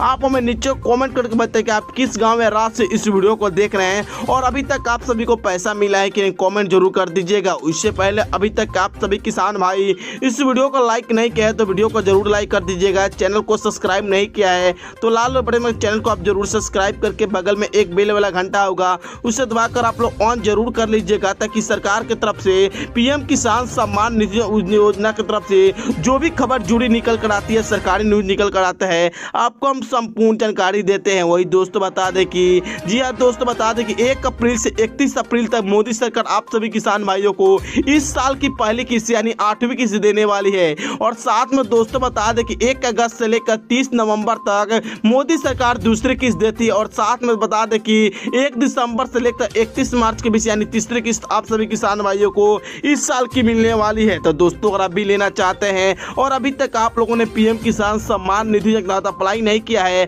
और आप अगर अपना लिस्ट में नाम चेक करना चाहते हैं कि आपका लिस्ट में नाम कटा है कि नहीं कटा है और अभी तक आप सभी को पैसा आया है कि नहीं, तो दोस्तों बता दें कि पीएम किसान सम्मान निधि योजना के आप वेबसाइट पर जाकर जी हाँ pmkisan.gov.in पर जाकर चेक कर सकते हैं कि आपके खाते में जी हाँ पैसे आए हैं कि नहीं आए हैं। तो दोस्तों वेबसाइट पर जाकर फार्मर जी हाँ कॉर्नर पर आप जाकर चेक कर सकते हैं।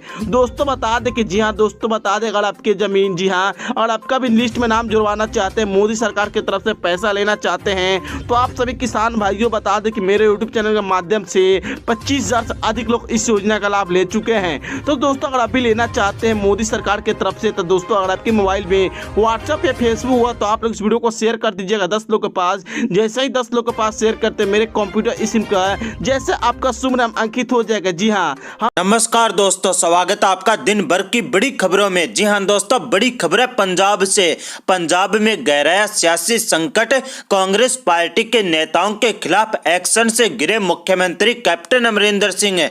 मुख्यमंत्री के खिलाफ हुई बगावत है। तो वहीं पर अगली बड़ी खबर में हम आपको बताएंगे कि कोरोना महामारी के बीच एक्शन में मोदी सरकार, ऑक्सीजन सिलेंडर की कालाबाजारी करने वालों के ऊपर एक्शन है। दिल्ली, उत्तर प्रदेश और हरियाणा समेत कई जगह ताबड़तोड़ गिरफ्तारियां। तो वहीं पर अगली बड़ी खबर में हम आपको बताएंगे कि टोल किट मामला भारतीय जनता पार्टी को पड़ा भारी। टोल किट केस में संबित पात्रा व भारतीय जनता पार्टी के उपाध्यक्ष रमन सिंह के खिलाफ छत्तीसगढ़ में दर्ज हुआ मुकदमा। एनएसयूआई ने की थी शिकायत। तो वहीं पर अगली बड़ी खबर में हम आपको बताएंगे कि कांग्रेस पार्टी के नेताओं ने टोल किट मामले में लताड़ा स्मृति ईरानी को। कांग्रेस पार्टी के नेता ने स्मृति ईरानी को बताया स्टूपिड आंटी। स्मृति ईरानी ने राहुल गांधी से कहा कि इन्हें कुछ सिखाओ ताकि कांग्रेस पार्टी प्रगति कर पाए। तो वहीं पर अगली बड़ी खबर में हम आपको बताएंगे बताएंगे कि बिहार सरकार की कोरोना प्रबंधन की खुली पहल है। कोरोना संकट नहीं मिली ऑक्सीजन, उत्तर दरभंगा के अस्पताल में तड़प तड़प कर महिला ने तोड़ा दम।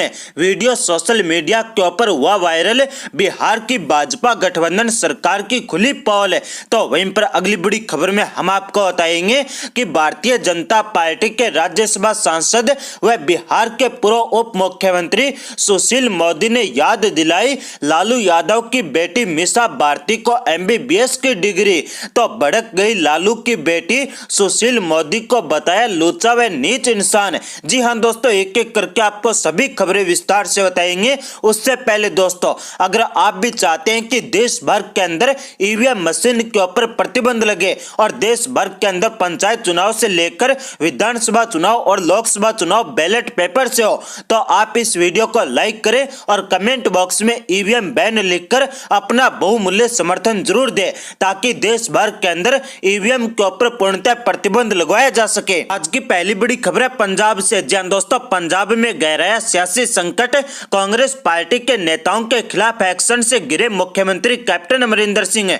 मुख्यमंत्री अमरिंदर सिंह के खिलाफ पंजाब में हुई बगावत है। जी हां दोस्तों, आपको बता दें कि पंजाब में कांग्रेस पार्टी के बीच जारी कलह लगातार बढ़ती जा रही है। चंडीगढ़ में पंजाब के कैबिनेट मंत्री चरणजीत सिंह चन्नी के आवास पर 5 मंत्रियों व 7 विधायकों और एक राज्यसभा सांसद प्रताप सिंह बाजवा ने एक सीक्रेट मीटिंग की है। इस दौरान पूरी स्थिति को लेकर चर्चा की गई है कि पंजाब में मुख्यमंत्री कैप्टन अमरिंदर सिंह को कैसे हटाया जाए। इस मीटिंग को गुप्त रखने की कोशिश की गई, लेकिन मीडिया को जानकारी मिल गई कि पंजाब कांग्रेस पार्टी के नेताओं के नाराजगी के चलते एक गुप्त मीटिंग चल रही है और जिसके अंदर यह डिस्कस किया जा रहा है कि पंजाब के मुख्यमंत्री को कैसे हटाया जाए। आपको बता दें दोस्तों कि चरणजीत सिंह चन्नी वही मंत्री है जिसके ऊपर 2 साल पहले एक IAS अफसर ने मीटू के आरोप लगाए थे और किसी तरह से चन्नी अपनी कुर्सी बचा सके थे, परंतु हाल ही के अंदर पंजाब महिला आयोग ने इस पूरे मामले को फिर से खोलने की तैयारी कर ली है। 2 साल पुराने मामले को लेकर पंजाब के मुख्यमंत्री कैप्टन अमरिंदर सिंह और उनकी सरकार से जवाब तलब किया है। इसी वजह से माना जा रहा है कि कैबिनेट मंत्री चरणजीत सिंह चन्नी के घर पर यह मीटिंग हुई और इस दौरान इस मीटिंग के अंदर पंजाब कांग्रेस पार्टी के कई विधायक और एक राज्यसभा सांसद शामिल हुए थे। आपको बता दें दोस्तों कि पंजाब कांग्रेस पार्टी 4 भागों के अंदर विभाजित हो गई है। एक भाग पंजाब के मुख्यमंत्री कैप्टन अमरिंदर सिंह का है, दूसरा धड़ा कॉमेडियन नवजोत सिंह सिद्धू का है, तीसरा धड़ा राज्यसभा सांसद प्रताप सिंह बाजवा का है और चौथा धड़ा पंजाब सरकार के कैबिनेट मंत्री चरणजीत सिंह चन्नी का है। और ये चारों धड़े अलग अलग दिशाओं के अंदर चल रहे हैं। अब देखना होगा कि क्या केंद्रीय नेतृत्व पंजाब के अंदर कांग्रेस पार्टी की सरकार को बचा पाएगा। आज की अगली बड़ी खबर है टूल किट मामले को लेकर। जी हां दोस्तों, टूल किट मामला भारतीय जनता पार्टी को पड़ा भारी। टूल किट केस में भाजपा के प्रवक्ता संबित पात्रा व भाजपा के राष्ट्रीय उपाध्यक्ष रमन सिंह के खिलाफ दर्ज हुआ मुकदमा। NSUI ने छत्तीसगढ़ में की थी शिकायत। जी हां दोस्तों, आपको बता दें कि टूल किट मामले में भारतीय जनता पार्टी के आरोपों पर पलटवार करते हुए कांग्रेस पार्टी ने छत्तीसगढ़ के पूर्व मुख्यमंत्री रमन सिंह और भाजपा के राष्ट्रीय प्रवक्ता संबित पात्रा के खिलाफ FIR दर्ज कराई है। यह FIR रायपुर के सिविल पुलिस थाने के अंदर छत्तीसगढ़ में NSUI के प्रदेश अध्यक्ष आकाश शर्मा ने कराई है। दरअसल कोरोना संकट के बीच राजनीतिक दलों में जुबानी जंग छिड़ी हुई है। भाजपा की ओर से प्रवक्ता संबित पात्रा ने कांग्रेस पार्टी के ऊपर आरोप लगाया है कि उनकी एक टूल किट के जरिए इस संकट के वक्त में प्रधानमंत्री नरेंद्र मोदी को बदनाम करने की साजिश चल रही है। कांग्रेस पार्टी ने इन आरोपों को झूठा करार दिया और संबित पात्रा के ऊपर FIR दर्ज करा दी है। छत्तीसगढ़ NSUI की तरफ से पूर्व मुख्यमंत्री रमन सिंह और बीजेपी प्रवक्ता संबित पात्रा के खिलाफ FIR दर्ज कराई गई है। आपको बता दें कि टूल किट मामले में NSUI के प्रदेश अध्यक्ष आकाश शर्मा ने छत्तीसगढ़ की राजधानी रायपुर के सिविल थाने के अंदर शिकायत दर्ज कराई है, जिसके बाद पुलिस ने शिकायत के आधार पर अब FIR दर्ज कर लिए और छत्तीसगढ़ पुलिस जल्दी ही दिल्ली के लिए रवाना होगी, जहां से संबित पात्रा को गिरफ्तार करके छत्तीसगढ़ लाया जाएगा। आपको बता दें दोस्तों कि FIR के अंदर IT रिसर्च सेल के लेटर लेटर हेड को जाली बताने और उसके ऊपर झूठी और मनगढ़ंत सामग्री इंटरनेट मीडिया के ऊपर साझा करने का आरोप लगाया है। साथ ही भाजपा के ऊपर आरोप लगा है कि भाजपा इस महामारी के दौरान दूसरे राजनीतिक दलों को बदनाम कर रही है और अपने कर्तव्यों का पालन न करते हुए मोदी सरकार लगातार झूठे तथ्यों के आधार पर अपनी नाकामियों को छिपाने की कोशिश कर रही है। आज की अगली बड़ी खबर है मोदी सरकार को लेकर। जी हां दोस्तों, कोरोना महामारी के बीच एक्शन में मोदी सरकार। ऑक्सीजन सिलेंडर की कालाबाजारी करने वालों के ऊपर एक्शन। दिल्ली, यूपी और हरियाणा में ताबड़तोड़ गिरफ्तारियां। जी हां दोस्तों, आपको बता दें कि कोरोना संकट के बीच कुछ लोग ऑक्सीजन सिलेंडर व दवाओं की कालाबाजारी करने से बाज नहीं आ रहे हैं। ऐसे में कल यानी बुधवार को पुलिस ने दिल्ली, हरियाणा और यूपी से इनकी कालाबाजारी में लिप्त कई लोगों को धर दबोचा। दिल्ली क्राइम ब्रांच ने जहां ऑक्सीजन सिलेंडर के नाम पर धोखाधड़ी करने वाले 4 लोगों को गिरफ्तार किया, तो वहीं पर हरियाणा पुलिस ने ऑक्सीजन व दवाओं की कालाबाजारी में शामिल 76 लोगों को गिरफ्तार किया है। यूपी में एसटीएफ ने 2 भाइयों को पकड़ा है। आपको बता दें दोस्तों कि दिल्ली क्राइम ब्रांच ने ऑक्सीजन सिलेंडर उपलब्ध कराने के नाम पर लोगों से ठगी करने वाले गिरोह का बुधवार को भंडाफोड़ किया। बिहार शरीफ और नालंदा के 4 लोगों को गिरफ्तार किया गया है। कोरोना महामारी के बीच ये लोग ऑक्सीजन सप्लाई देने के नाम पर पैसे इकट्ठा करके धोखाधड़ी करते थे। इनके पास से बैंक अकाउंट, एटीएम कार्ड और नकदी बरामद की गई है। अकाउंट से करीब 1 करोड़ का लेन देन हुआ है। हालांकि अब पुलिस ने उसे सीज कर दिया है और इन लोगों की सभी संपत्ति को जब्त किया जाएगा। ऑक्सीजन सिलेंडर के नाम पर ठगी करने वाले लोग छोटे चौधरी गैंग गिरोह के लोग हैं। आपको बता दें दोस्तों कि बिहार के नालंदा से इस गैंग के 4 सदस्य गिरफ्तार किए गए हैं। दिल्ली के कई व्यक्तियों सहित पूरे भारत के अंदर कई लोगों को इन्होंने ऑक्सीजन सिलेंडर उपलब्ध कराने के बहाने ठगी की है। इनके पास से 21 मोबाइल फोन, 22 सिम कार्ड जब्त किए गए। Laptop, Aadhaar card, voter ID card, bank account का भी पता चला है और पुलिस ने इनके बैंक अकाउंट को सीज कर लिया है और इनके ऊपर हत्या का मुकदमा दर्ज किया गया। आपको बता दें दोस्तों कि साथ ही पुलिस ने तैयारी कर ली है कि इनके ऊपर राष्ट्रद्रोह और एनएसए का भी मुकदमा दर्ज किया जाएगा। आज की अगली बड़ी खबर है बिहार से। जी दोस्तों, भाजपा के पूर्व उप मुख्यमंत्री व राज्यसभा सांसद सुशील मोदी ने याद दिलाई लालू यादव की बेटी मीसा भारती को एमबीबीएस की डिग्री। तो भड़क गई लालू यादव की बेटी, सुशील मोदी को बताया लुच्चा व नीच इंसान। जी हां दोस्तों, आपको बता दें कि बिहार में आरजेडी नेता तेजस्वी यादव के अपने सरकारी आवास में कोरोना केयर सेंटर खोले जाने के मामले ने तूल पकड़ लिया है। विरोधी इसे तेजस्वी की राजनीतिक नौटंकी बता रहे हैं, तो आरजेडी इसके जरिए सरकारी व्यवस्था के ऊपर निशाना साध रही है। इन सबके बीच लगातार लालू परिवार के ऊपर हमलावर रहने वाले बिहार के पूर्व उप मुख्यमंत्री सुशील मोदी और लालू यादव की बेटी रोहिणी आचार्य आमने सामने आ गए हैं। दरअसल सुशील मोदी ने तेजस्वी यादव की बहनों के ऊपर तंज कसा और पूछा कि उनकी 2 बहनें एमबीबीएस है, फिर कोरोना संक्रमण के दौरान उनकी सेवाएं क्यों नहीं ली गई। सुशील मोदी ने ट्वीट करते हुए लिखा कि तेजस्वी प्रसाद यादव को सरकारी आवास के बजाय अवैध तरीके से पटना में अर्जित दर्जनों मकानों में से किसी को कोरोना अस्पताल बनाना चाहिए था, जहां गरीबों का मुफ्त में इलाज होता।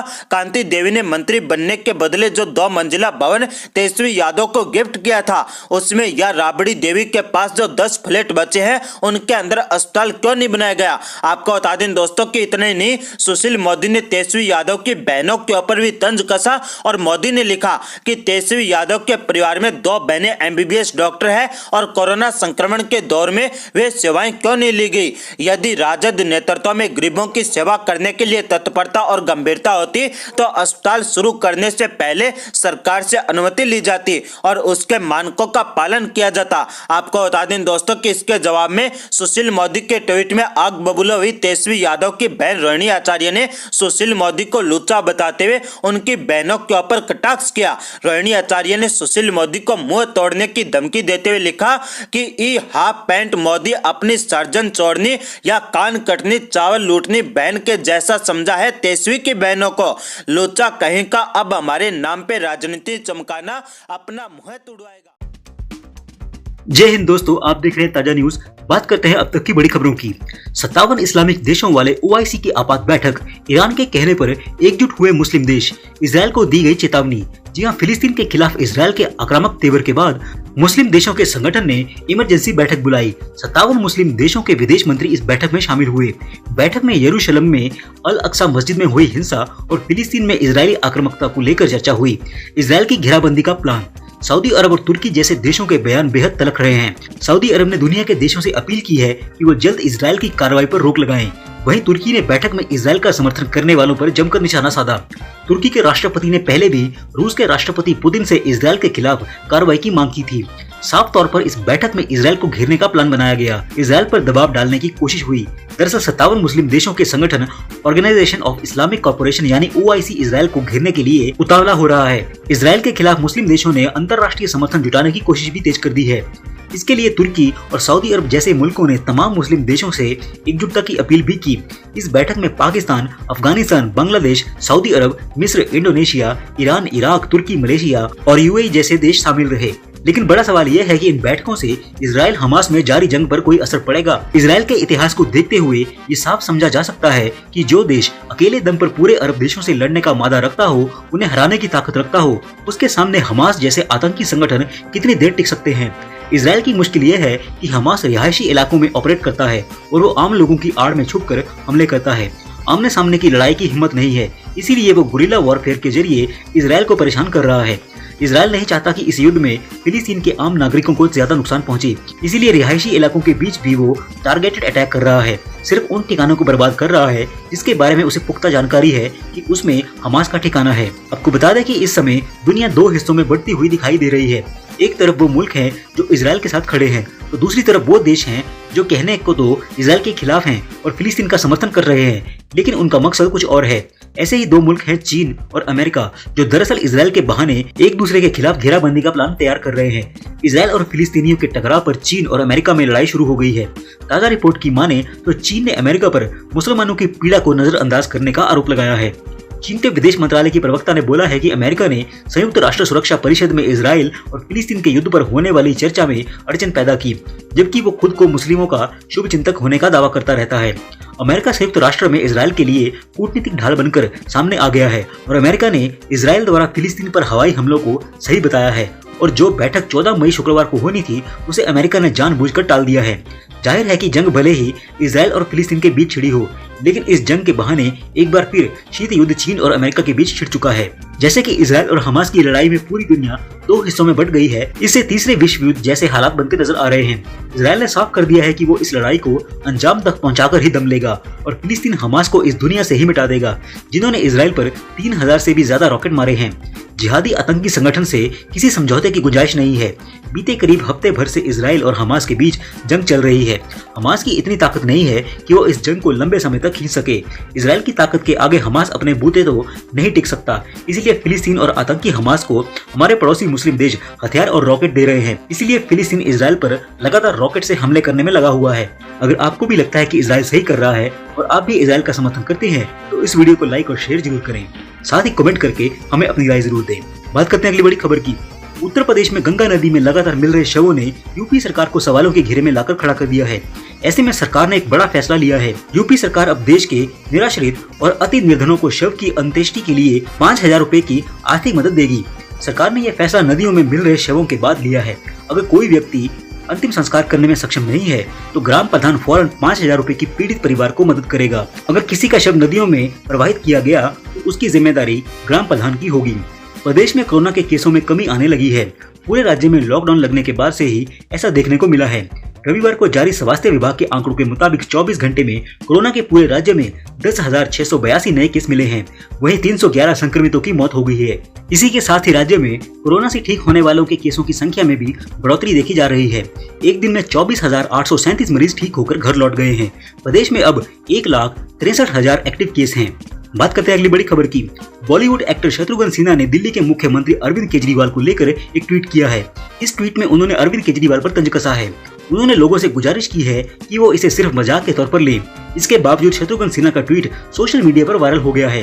उन्होंने अपने ट्वीट में लिखा है कि पूरे सम्मान के साथ हमारे मित्र जन नेता यानी कि दिल्ली के मुख्यमंत्री अरविंद केजरीवाल इसे मजाक के तौर पर ही लें। एक चीज नोटिस किया है क्या, जब से कोरोना आया है केजरीवाल झूठ मूठ का भी नहीं खांस रहा है। सोशल मीडिया पर शत्रुघ्न सिन्हा के इस ट्वीट पर मिली जुली प्रतिक्रियाएं मिल रही हैं। कुछ लोग इस ट्वीट पर मजाक कर रहे हैं तो कुछ शत्रुघ्न सिन्हा को जमकर खरी खोटी सुना रहे हैं। बात करते हैं अगली बड़ी खबर की। दासना देवी मंदिर के महंत यति नरसिंहानंद सरस्वती को लेकर एक बड़ा खुलासा हुआ है। बताया जा रहा है कि जैश ए मोहम्मद का आतंकी उनकी हत्या की साजिश रच रहा था। जानकारी के मुताबिक लखनऊ के कमलेश तिवारी हत्याकांड स्टाइल में कश्मीर के रहने वाले एक मुसलमान शख्स को भगवा चोला पहनाकर गाजियाबाद में हिंदुओं की आखिरी उम्मीद महंत यति नरसिंहानंद सरस्वती को मारकर इस हत्याकांड को अंजाम देना था।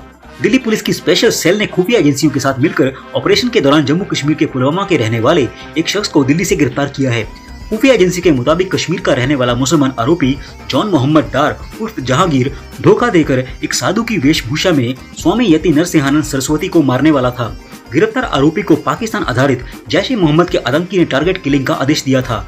गिरफ्तार आरोपी और कश्मीर के रहने वाले मुसलमान आरोपी मुसलमान जॉन मोहम्मद डार उर्फ जहांगीर के पास से पिस्टल, 2 मैगजीन, 15 कारतूस, हिंदुओं का भगवा रंग का कुर्ता, कलावा, पूजा में इस्तेमाल होने वाला टीका और साधुओं के पहनने वाले कपड़े और सामान बरामद किए गए हैं। ठीक ऐसे ही ये लोग झूठे हिंदू बनकर कलावा पहनकर टीका लगाकर हिंदू लड़कियों को जाल में फंसाकर लव जिहाद भी करते हैं। यति नरसिंहानंद की हत्या के लिए जम्मू कश्मीर से दिल्ली आया शख्स 2016 में स्टोन पेल्टिंग के आरोप में अनंतनाग में गिरफ्तार भी हो चुका है। आतंकी बुरहान वानी के एनकाउंटर के बाद सेना के जवानों पर स्टोन पेल्टिंग के आरोप में भी यह पकड़ा गया था। आरोपी ने पूछताछ में खुलासा किया है कि जम्मू कश्मीर में पाकिस्तान बेस्ड जैश ए मोहम्मद के आतंकी आबिद से उसकी मुलाकात हुई थी।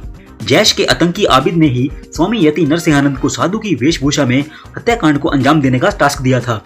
पाकिस्तान बेस्ड जैश ए आतंकी ने जॉन मोहम्मद डार को कश्मीर में पिस्टल चलाने की ट्रेनिंग दी थी। उसके बाद दिल्ली भेजा था, जहां उमर नाम के शख्स ने आरोपी को हथियार मुहैया करवाया था ताकि वे महंत यति नरसिंहानंद सरस्वती की हत्या कर सके। इससे सभी हिंदुओं को ये सबक लेना चाहिए कि हिंदुओं के दुश्मन उनकी वेशभूषा में भगवा पहनकर भी आपके ऊपर जानलेवा हमला कर सकते हैं। इसीलिए हर समय सतर्क रहिए। बात करते हैं अगली बड़ी खबर की। कांग्रेस नेता अधीर रंजन चौधरी ने एक बार फिर से कोरोना पर चिट्ठी लिखी है।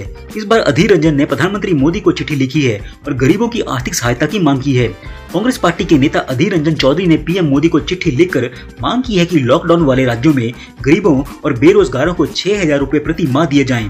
इसके साथ ही अधीर रंजन ने जरूरतमंदों के लिए मुफ्त खाने की व्यवस्था करने की भी मांग की है। कांग्रेस के अधीर रंजन चौधरी ने चिट्ठी में लिखा है कि कोरोना महामारी के कारण जिन राज्यों में लॉकडाउन लागू किया गया है वहाँ गरीब मजदूर के सामने रोजगार का संकट खड़ा हो गया है। इस कारण ऐसे लोगों के लिए अपना घर चलाना मुश्किल हो गया है। इसीलिए गरीब लोगों को मुफ्त राशन उपलब्ध करवाना चाहिए और बेरोजगारों को हर महीने 6,000 रुपए की आर्थिक मदद करनी चाहिए। बात करते हैं अगली बड़ी खबर की। सलमान खान ने फैंस को दी धमकी और बोला कि पायरेसी के जरिए ना देखें मेरी फिल्म राधे, साइबर सेल उन्हें डालेगी जेल में। जी हां, बॉलीवुड के मुसलमान एक्टर सलमान खान की film Radhe your most wanted भाई ईद के मौके पर रिलीज हो चुकी है। इंडिया में इस फिल्म को कुछ थिएटर्स को छोड़कर बाकी ऑनलाइन प्लेटफॉर्म पर 249 रुपए की कीमत देकर देखा जा सकता है। लेकिन बाकी दूसरी फिल्मों की तरह सलमान खान की ये फिल्म भी रिलीज होते ही पायरेसी का शिकार हो चुकी है। लोग इसका HD वर्जन डाउनलोड करके फिल्म को देख रहे हैं। ऐसे में अब सलमान खान ने सोशल मीडिया के जरिए फैंस से अपील की है कि वो पायरेटेड कॉपी ना देखें, इससे उनके खिलाफ एक्शन लिया जा सकता है। सलमान खान ने ट्विटर पर ट्वीट करते लोगों को धमकाया है कि हमने आपको अपनी फिल्म एक किफायती दाम 250 रुपए में पर व्यू के हिसाब से देखने के लिए मौजूद करवाई है। इससे उलट पायरेटेड साइट से राधे को देखना एक गंभीर अपराध है। साइबर सेल इन सभी पायरेटेड साइट्स के खिलाफ एक्शन लेगा। कृपया आप लोग पायरेसी का भाग ना बने, वरना साइबर सेल राधे फिल्म को वेबसाइट पर देखने के लिए आपके खिलाफ भी एक्शन ले सकता है। आपको बता दें कि सलमान खान की फिल्म राधे को मिक्स रिव्यू मिला है, जबकि IMDb पर फिल्म राधे को 10 में से महज 2 स्टार की रेटिंग मिली है। ऊपर से उनकी फिल्म के नाम में भी जानबूझकर हिंदू नाम राधे भी रखा हुआ है, जिससे सभी हिंदू इस फिल्म का ट्विटर पर बहिष्कार कर रहे हैं। ब्यूरो रिपोर्ट, ताजा न्यूज। जय हिंद, जय भारत।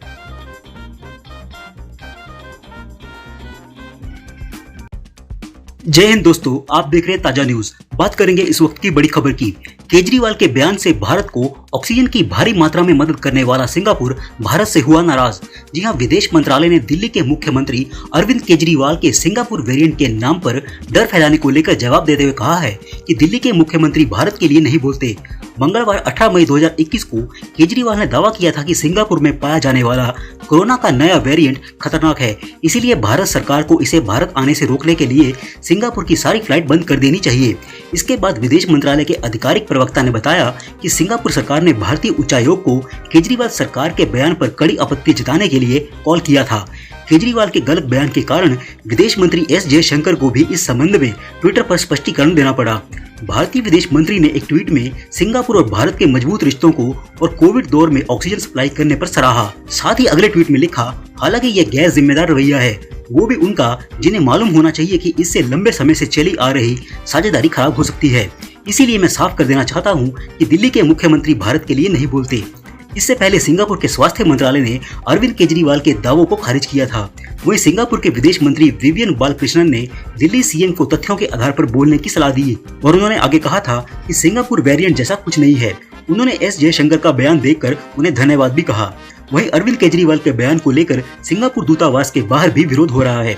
भाजपा का कहना है कि ये केजरीवाल का पैटर्न हो गया है, वे पैनिक क्रिएट करते हैं, वो भी बिन वैज्ञानिक तथ्यों के, वे बोलते हैं और भाग लेते हैं।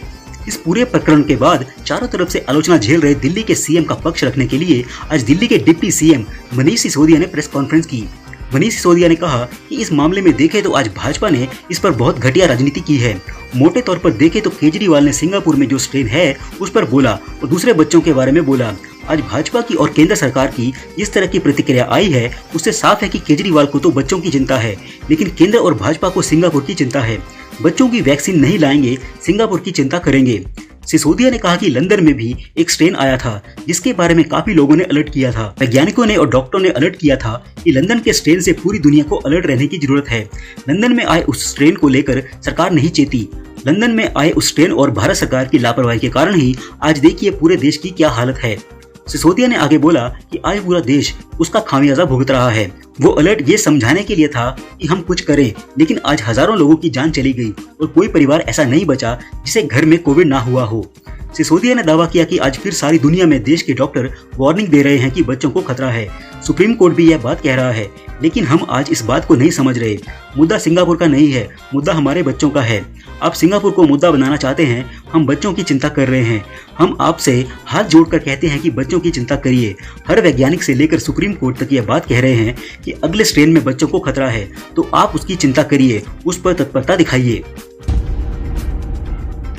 बात करते हैं अगली बड़ी खबर की। राहुल गांधी ने फिर से सुबह उठकर किया केंद्र सरकार को लेकर विवादित ट्वीट। जी हां, देश में चल रही वैक्सीन की भारी कमी के बीच कांग्रेस नेता राहुल गांधी ने मोदी सरकार पर निशाना साधा है। उन्होंने अपने ट्विटर अकाउंट से ट्वीट करते हुए कहा है कि वैक्सीन कम होती जा रही है और कोविड मृत्यु बढ़ती जा रही है।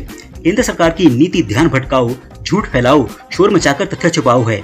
केंद्र सरकार ने वैक्सीनेशन अभियान को आगे बढ़ाते हुए 1 मई से 18 मई से ज्यादा उम्र के सभी नागरिकों का टीकाकरण करने का ऐलान किया था, लेकिन कई राज्यों में अभी तक वैक्सीनेशन के तीसरे चरण की शुरुआत भी नहीं हुई है। कई राज्यों में टीकाकरण अभियान धीमा पड़ा हुआ है। बात करते हैं अगली बड़ी खबर की। मोदी सरकार ने चलाया व्हाट्सएप पर हंटर। जी हां, केंद्र सरकार ने एक बार फिर से इंस्टेंट मैसेजिंग ऐप व्हाट्सएप को नोटिस भेजा है। केंद्रीय इलेक्ट्रॉनिक एवं सूचना प्रौद्योगिकी मंत्रालय ने व्हाट्सएप से एक बार फिर से कहा है कि वो अपनी नई प्राइवेसी पॉलिसी को वापस ले। इससे पहले व्हाट्सएप ने बड़ी चालाकी से अपने नए अपडेट को कुछ दिनों के लिए रोक दिया था, लेकिन अब इस महीने वो फिर से उसे वापस लेकर आया है। उसने कहा था कि वो मई 15, 2021 तक इसे रोक रहा है। अब केंद्र सरकार ने उसे भेजी गई नोटिस में कहा है कि उक्त तारीख तक प्राइवेसी पॉलिसी अपडेट को रोकने का ये अर्थ नहीं है कि वो सूचना की प्राइवेसी, डेटा की सुरक्षा और यूजर्स की पसंद नापसंद का सम्मान ना करे। इस नोटिस में भारतीय संविधान एवं नियम कानूनों का हवाला देते हुए व्हाट्सएप को ये बताया गया है कि कैसे वो उनका उल्लंघन कर रहा है। साथ ही केंद्र ने चेतावनी दी है कि भारत की संप्रभु सरकार होने के नाते वो नागरिकों के हित के लिए कोई भी संवैधानिक कदम उठा सकती है। फिलहाल व्हाट्सएप को 7 दिनों में इस नोटिस का जवाब देने को कहा गया है। संतोषजनक जवाब न मिलने पर दंडात्मक कार्रवाई की जा सकती है। बात करते हैं अगली बड़ी खबर की। नारदा केस मामले में मुख्यमंत्री ममता बनर्जी की मुसीबत बढ़ने वाली है। कलकत्ता हाई कोर्ट के समक्ष नारदा केस को पश्चिम बंगाल से बाहर स्थानांतरित करने की मांग वाली याचिका में सीबीआई ने ममता बनर्जी के नाम का जिक्र किया है।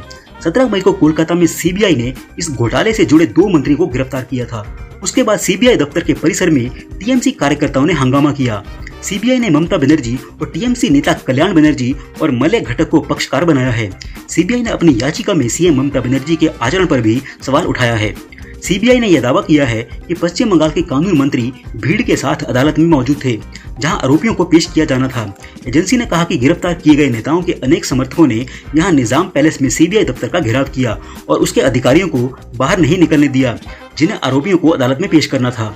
बाद में सोमवार को डिजिटल माध्यम से आरोपियों को विशेष सीबीआई अदालत में पेश किया गया था। वहीं टीएमसी ने सीबीआई के खिलाफ एफआईआर दर्ज करवाई है। साथ ही नारदा केस में गिरफ्तारियों को गैर कानूनी बताया है। बात करते हैं अगली बड़ी खबर की। मणिपुर सरकार ने राज्य में एम्बुलेंस के सायरन पर बंद करने का ऐलान किया है ताकि कोविड-19 के प्रकोप के दौरान चिंता और डर के माहौल को कम किया जा सके। राज्य के चिकित्सा निदेशालय ने एक ज्ञापन में मुख्य चिकित्सा अधिकारियों, चिकित्सा अधीक्षकों, निजी अस्पताल के कर्मियों और एम्बुलेंस संचालकों से सायरन बंद करने का अनुरोध किया है, क्योंकि इनकी आवाज से लोगों में भय पैदा हो रहा है और सामाजिक चिंता व्याप्त हो रही है। इसमें कहा गया है कि मार्गों के अवरुद्ध होने पर ही सायरन बजाए जाने चाहिए। राज्य सरकार ने कई जिलों में कर्फ्यू 28 मई तक के लिए बढ़ा दिया है। मणिपुर में मंगलवार को कोरोना वायरस के 624 नए मामले सामने आए हैं और संक्रमण के कुल मामले 40,683 पर पहुंच गए हैं। 20 संक्रमितों की मौत होने से मृतक संख्या बढ़कर 612 पर पहुंच गई है। बात करते हैं अगली बड़ी खबर की। कंगना रनौत फैंस के बीच अपने बेबाक अंदाज के लिए जानी जाती हैं। कंगना अपनी कोई भी बात रखने से कभी पीछे नहीं हटती हैं। यही कारण है कि अब वह आए दिन सोशल मीडिया पर ट्रोल होती रहती हैं। लेकिन एक्ट्रेस को ट्रोलिंग से कोई डर नहीं लगता है। हाल ही में एक्ट्रेस ने फैंस को इस बात की जानकारी दी थी कि उनकी कोरोना रिपोर्ट नेगेटिव हो गई है। लेकिन अब कंगना ने फिर से एक स्टेटमेंट जारी किया है जो सुर्खियों में आ गया है।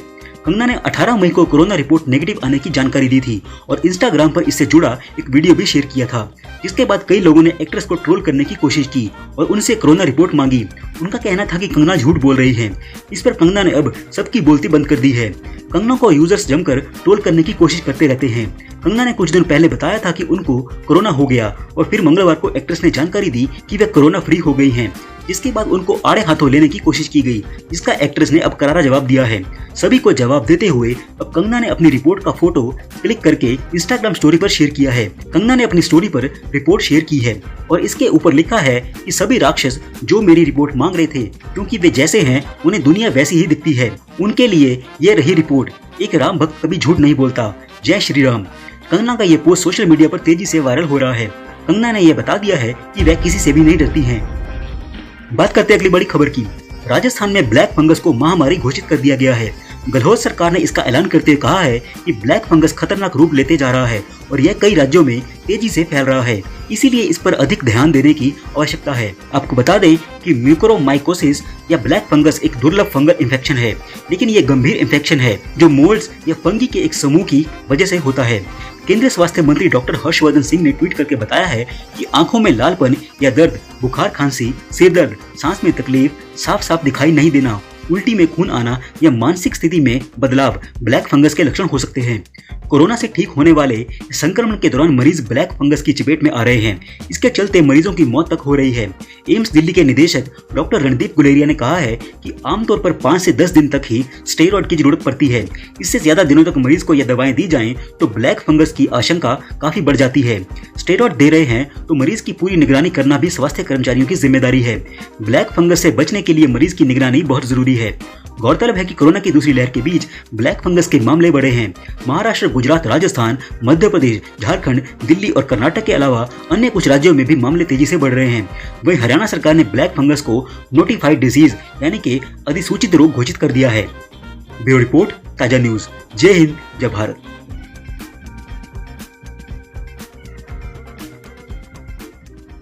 इस वीडियो में हम आपको बताएंगे इस समय की बेहद बड़ी ब्रेकिंग न्यूज के बारे में, जिन्हें जानना आपके लिए बेहद जरूरी है, इसलिए इस वीडियो को अंत तक जरूर देखें। इस वीडियो को लाइक और शेयर जरूर करें। चलिए बात करते हैं अगली बड़ी खबर की, जो केजरीवाल को लेकर सामने आई है। जी आपको बता दें कि कोरोना के सिंगापुर वेरिएंट पर पूरे भारत में और दुनिया में डर फैलाकर घिरे केजरीवाल चारों तरफ से हुई आलोचना केजरीवाल की। जी आपको बता दें कि भारत के विदेश मंत्रालय ने ही यानी कि एस जयशंकर ने भी लताड़ा है केजरीवाल को। सिंगापुर ने भी जता दी आपत्ति और ये बोला कि ये आप नहीं कर सकते हमारे साथ, और पुरानी मित्रता को लेकर भी डैमेज हो सकता है। जी आपको बता दें कि देश में कोरोना महामारी की दूसरी लहर का कहर तो जारी है, लेकिन तीसरी कहर को लेकर सतर्कता भी बढ़ाई गई है। इसी के बीच बीते दिनों दिल्ली के मुख्यमंत्री अरविंद केजरीवाल ने कोरोना के सिंगापुर स्ट्रेन को लेकर चेताया था और ये बोला कि भारत सरकार से एक्शन की अपील की थी।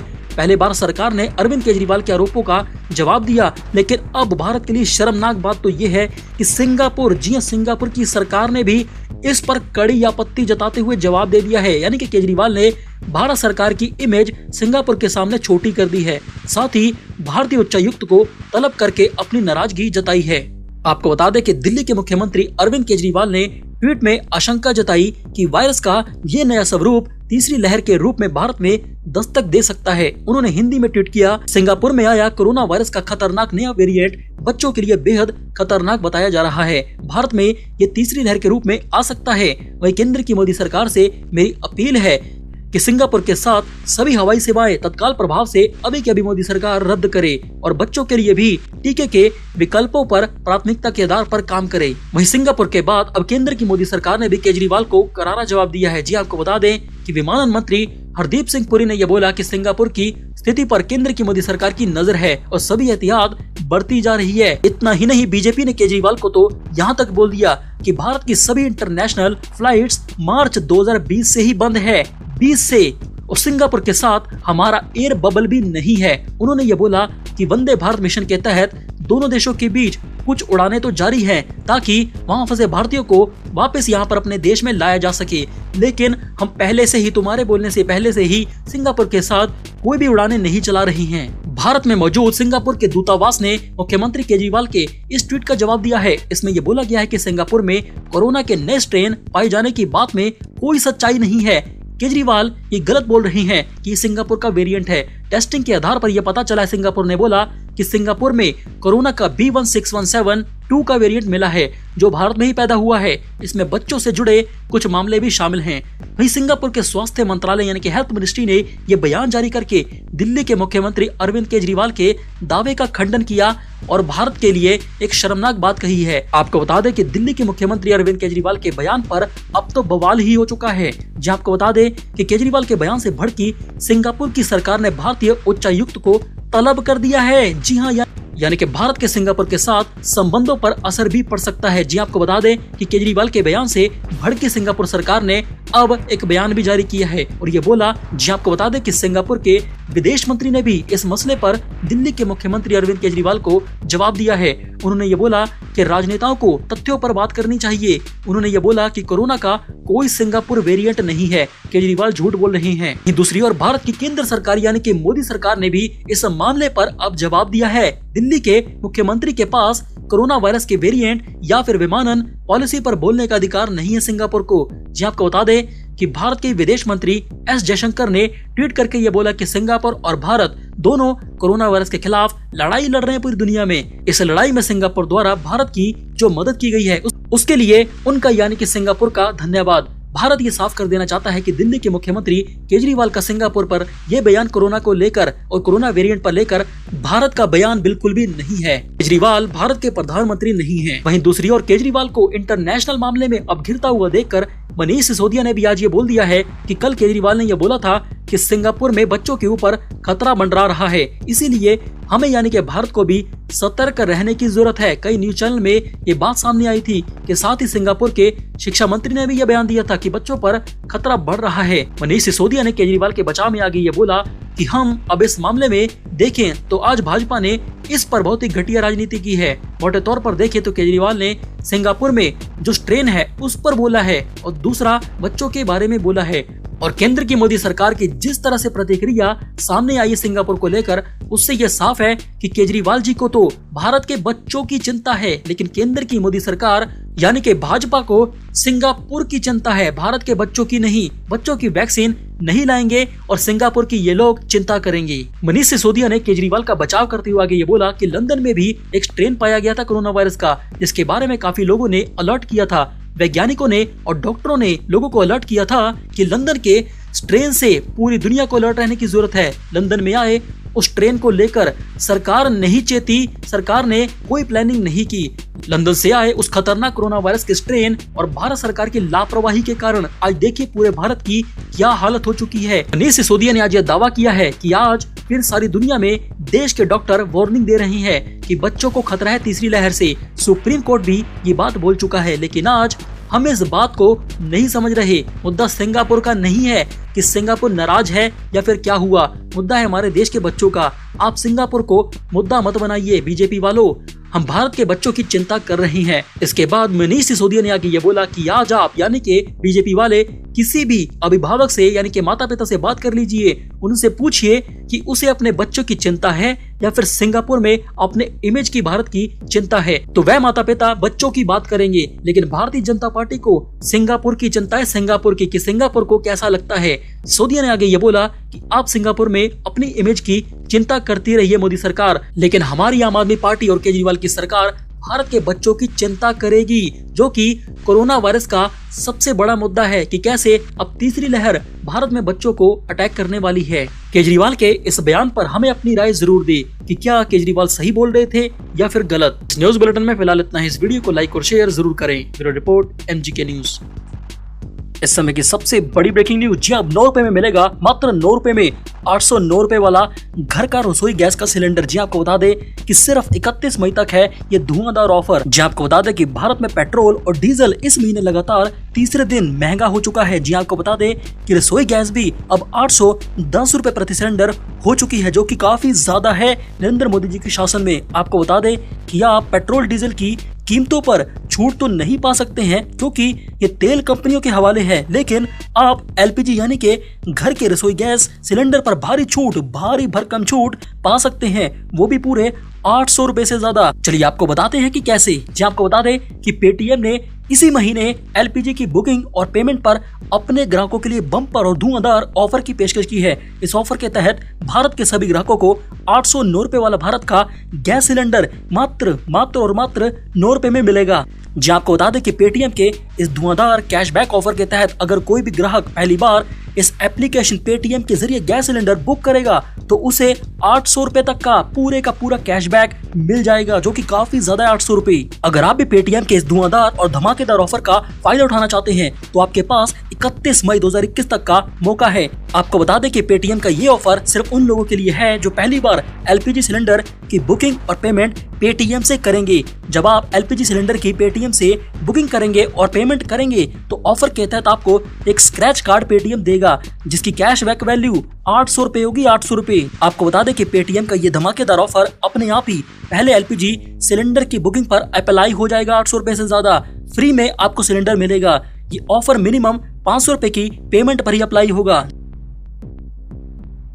चलिए बात करते हैं अगली बड़ी खबर की। जी भारत के राजस्थान में ब्लैक फंगस को महामारी घोषित कर दिया गया। जहां आपको बता दें कि राजस्थान की गहलोत सरकार ने इसका ऐलान करते हुए बोला कि ब्लैक फंगस खतरनाक रूप लेता जा रहा है पूरे राजस्थान में, और ये भारत के कई राज्यों में भयंकर तेजी से फैलने लगा है। इसीलिए इस पर अधिक ध्यान देने की आवश्यकता है कोरोना वायरस के बाद। लेकिन ये ब्लैक फंगस गंभीर इन्फेक्शन है जो मोल्ड या फिर फंगी के एक समूह की वायरस के समूह की वजह से होता है। ये खतरनाक वायरस पूरे पर्यावरण में जीवित रहते हैं ब्लैक फंगस के। ये साइनस और फेफड़ों को प्रभावित करता है। जिस भी बंदे की इम्यूनिटी कमजोर हो जाती है ये तुरंत उस पर अटैक कर देता है।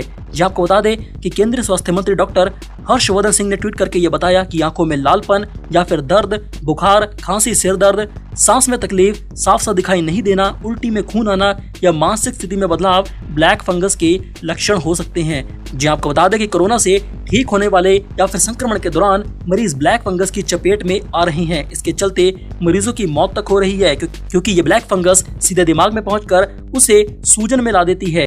वहीं इससे भी बड़ी खबर तो यह है कि दिल्ली के एम्स के निदेशक डॉक्टर रणदीप गुलेरिया ने आगे ये बोला कि आमतौर पर 5 से 10 दिन तक की स्टेरॉइड की जरूरत पड़ती है कोरोना वायरस के पेशेंट को ठीक करने के लिए।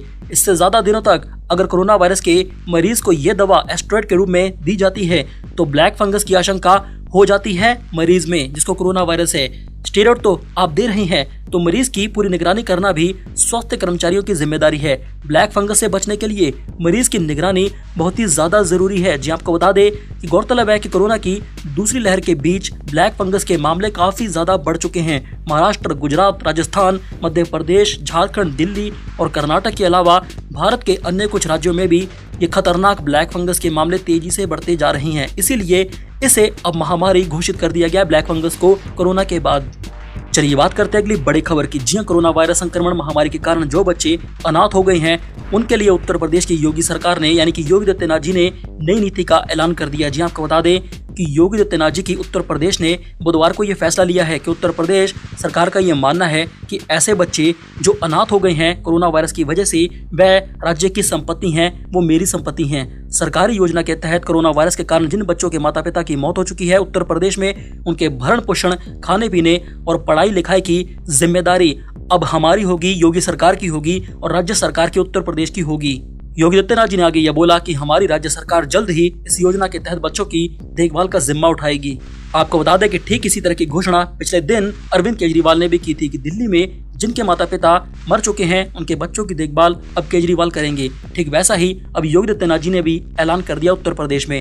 जी आपको बता दें कि बीते 24 घंटों के दौरान उत्तर प्रदेश में कोरोना वायरस संक्रमण के 7,336 नए पॉजिटिव केस मिले हैं। हालांकि अच्छी बात तो ये भी रही कि इस दौरान ठीक होने वाले लोगों की संख्या नए मामलों के मुकाबले करीब 3 गुना ज्यादा है। जी आपको बता दें कि उत्तर प्रदेश में 19,670 लोग ठीक होकर अस्पताल से अपने घर लौट गए हैं। वहीं सूत्रों की माने तो उत्तर प्रदेश में पिछले 24 घंटों में कोरोना वायरस के 7,336 नए मामले सामने तो आए थे, लेकिन 19,670 लोग डिस्चार्ज भी हुए ठीक होकर।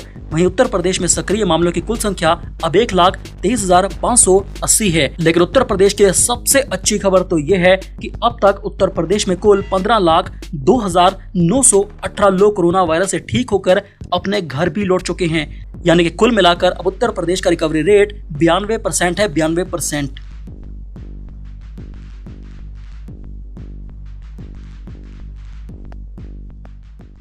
चलिए बात करते हैं अगली बड़ी खबर की जो केजरीवाल को लेकर सामने आई है। जी आपको बता दें कि कोरोना के सिंगापुर वेरिएंट पर पूरे भारत में और दुनिया में डर फैलाकर घिरे केजरीवाल चारों तरफ से हुई आलोचना केजरीवाल की। जी आपको बता दें कि भारत के विदेश मंत्रालय ने ही यानी कि एस जयशंकर ने भी लताड़ा है केजरीवाल को। सिंगापुर ने भी जता दी आपत्ति और ये बोला कि ये आप नहीं कर सकते हमारे साथ, और पुरानी मित्रता को लेकर भी डैमेज हो सकता है। जी आपको बता दें कि देश में कोरोना महामारी की दूसरी लहर का कहर तो जारी है, लेकिन तीसरी कहर को लेकर सतर्कता भी बढ़ाई गई है। इसी के बीच बीते दिनों दिल्ली के मुख्यमंत्री अरविंद केजरीवाल ने कोरोना के सिंगापुर स्ट्रेन को लेकर चेताया था और ये बोला कि भारत सरकार से एक्शन की अपील की थी।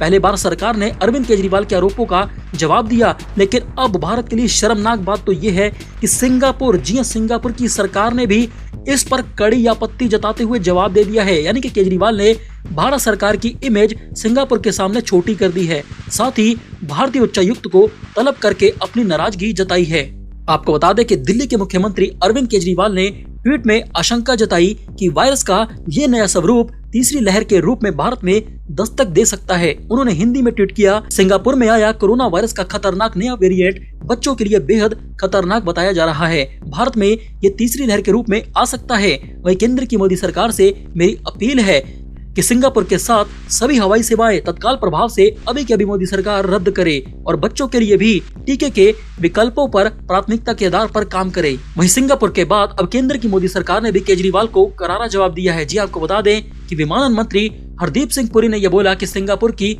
स्थिति पर केंद्र की मोदी सरकार की नजर है और सभी एहतियात बढ़ती जा रही है। इतना ही नहीं, बीजेपी ने केजरीवाल को तो यहाँ तक बोल दिया कि भारत की सभी इंटरनेशनल फ्लाइट्स मार्च 2020 से ही बंद है, 20 से, और सिंगापुर के साथ हमारा एयर बबल भी नहीं है। उन्होंने ये बोला कि वंदे भारत मिशन के तहत दोनों देशों के बीच कुछ उड़ानें तो जारी हैं ताकि वहां फंसे भारतीयों को वापस यहां पर अपने देश में लाया जा सके, लेकिन हम पहले से ही, तुम्हारे बोलने से पहले से ही सिंगापुर के साथ कोई भी उड़ानें नहीं चला रही हैं। भारत में मौजूद सिंगापुर के दूतावास ने मुख्यमंत्री केजरीवाल के इस ट्वीट का जवाब दिया है। इसमें यह बोला गया है कि सिंगापुर में कोरोना के नए स्ट्रेन पाए जाने की बात में कोई सच्चाई नहीं है।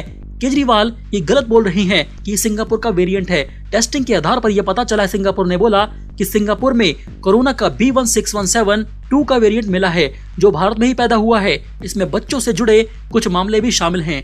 वहीं सिंगापुर के स्वास्थ्य मंत्रालय यानी कि हेल्थ मिनिस्ट्री ने यह बयान जारी करके दिल्ली के मुख्यमंत्री अरविंद केजरीवाल के दावे का खंडन किया और भारत के लिए एक शर्मनाक बात कही है। आपको बता दें कि दिल्ली के मुख्यमंत्री अरविंद केजरीवाल के बयान पर अब तो बवाल ही हो चुका है। जी आपको बता दें कि केजरीवाल के बयान से भड़की सिंगापुर की सरकार ने भारतीय उच्चायुक्त को तलब कर दिया है। जी हाँ, यानी कि भारत के सिंगापुर के साथ संबंधों पर असर भी पड़ सकता है। जी आपको बता दें कि केजरीवाल के बयान से भड़की सिंगापुर सरकार ने अब एक बयान भी जारी किया है और ये बोला, जी आपको बता दें कि सिंगापुर के विदेश मंत्री ने भी इस मसले पर दिल्ली के मुख्यमंत्री अरविंद केजरीवाल को जवाब दिया है। उन्होंने ये बोला कि राजनेताओं को तथ्यों पर बात करनी चाहिए। उन्होंने ये बोला कि कोरोना का कोई सिंगापुर वेरिएंट नहीं है, केजरीवाल झूठ बोल रहे हैं। दूसरी ओर भारत की केंद्र सरकार यानी कि मोदी सरकार ने भी इस मामले पर अब जवाब दिया है। दिल्ली के मुख्यमंत्री के पास कोरोना वायरस के वेरिएंट या फिर विमानन पॉलिसी पर बोलने का अधिकार नहीं है सिंगापुर को। जी आपको बता दें कि भारत के विदेश मंत्री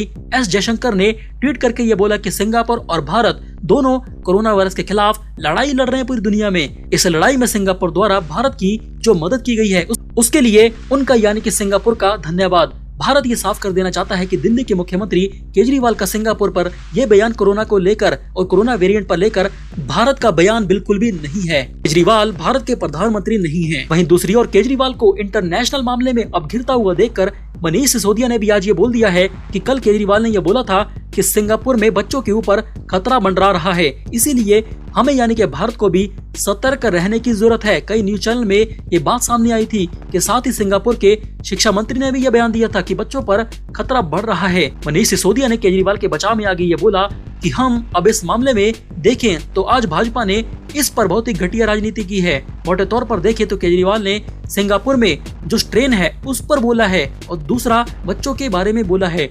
और केंद्र की मोदी सरकार की जिस तरह से प्रतिक्रिया सामने आई है सिंगापुर को लेकर, उससे यह साफ है कि केजरीवाल जी को तो भारत के बच्चों की चिंता है, लेकिन केंद्र की मोदी सरकार यानी कि भाजपा को सिंगापुर की चिंता है, भारत के बच्चों की नहीं। बच्चों की वैक्सीन नहीं लाएंगे और सिंगापुर की ये लोग चिंता करेंगे। मनीष सिसोदिया ने केजरीवाल का बचाव करते हुए आगे ये बोला कि लंदन में भी एक स्ट्रेन पाया गया था कोरोना वायरस का, जिसके बारे में काफी लोगों ने अलर्ट किया था। वैज्ञानिकों ने और डॉक्टरों ने लोगों को अलर्ट किया था कि लंदन के स्ट्रेन से पूरी दुनिया को अलर्ट रहने की जरूरत है। लंदन में आए उस ट्रेन को लेकर सरकार नहीं चेती, सरकार ने कोई प्लानिंग नहीं की। लंदन से आए उस खतरनाक कोरोना वायरस के स्ट्रेन और भारत सरकार की लापरवाही के कारण आज देखिए पूरे भारत की क्या हालत हो चुकी है। मनीष सिसोदिया ने आज यह दावा किया है कि आज फिर सारी दुनिया में देश के डॉक्टर वार्निंग दे रहे हैं कि बच्चों को खतरा है तीसरी लहर से। सुप्रीम कोर्ट भी ये बात बोल चुका है, लेकिन आज हम इस बात को नहीं समझ रहे। मुद्दा सिंगापुर का नहीं है कि सिंगापुर नाराज है या फिर क्या हुआ, मुद्दा है हमारे देश के बच्चों का। आप सिंगापुर को मुद्दा मत बनाइए बीजेपी वालों, हम भारत के बच्चों की चिंता कर रहे हैं। इसके बाद मनीष सिसोदिया ने आगे ये बोला कि आज आप यानी कि बीजेपी वाले किसी भी अभिभावक से यानी कि माता पिता से बात कर लीजिए, उनसे पूछिए कि उसे अपने बच्चों की चिंता है या फिर सिंगापुर में अपने इमेज की भारत की चिंता है, तो वह माता पिता बच्चों की बात करेंगे। लेकिन भारतीय जनता पार्टी को सिंगापुर की चिंता है, सिंगापुर की कि सिंगापुर को कैसा लगता है। सिसोदिया ने आगे ये बोला कि आप सिंगापुर में अपनी इमेज की चिंता करती रही है मोदी सरकार, लेकिन हमारी आम आदमी पार्टी और केजरीवाल की सरकार भारत के बच्चों की चिंता करेगी, जो कि कोरोना वायरस का सबसे बड़ा मुद्दा है कि कैसे अब तीसरी लहर भारत में बच्चों को अटैक करने वाली है। केजरीवाल के इस बयान पर हमें अपनी राय जरूर दी कि क्या केजरीवाल सही बोल रहे थे या फिर गलत।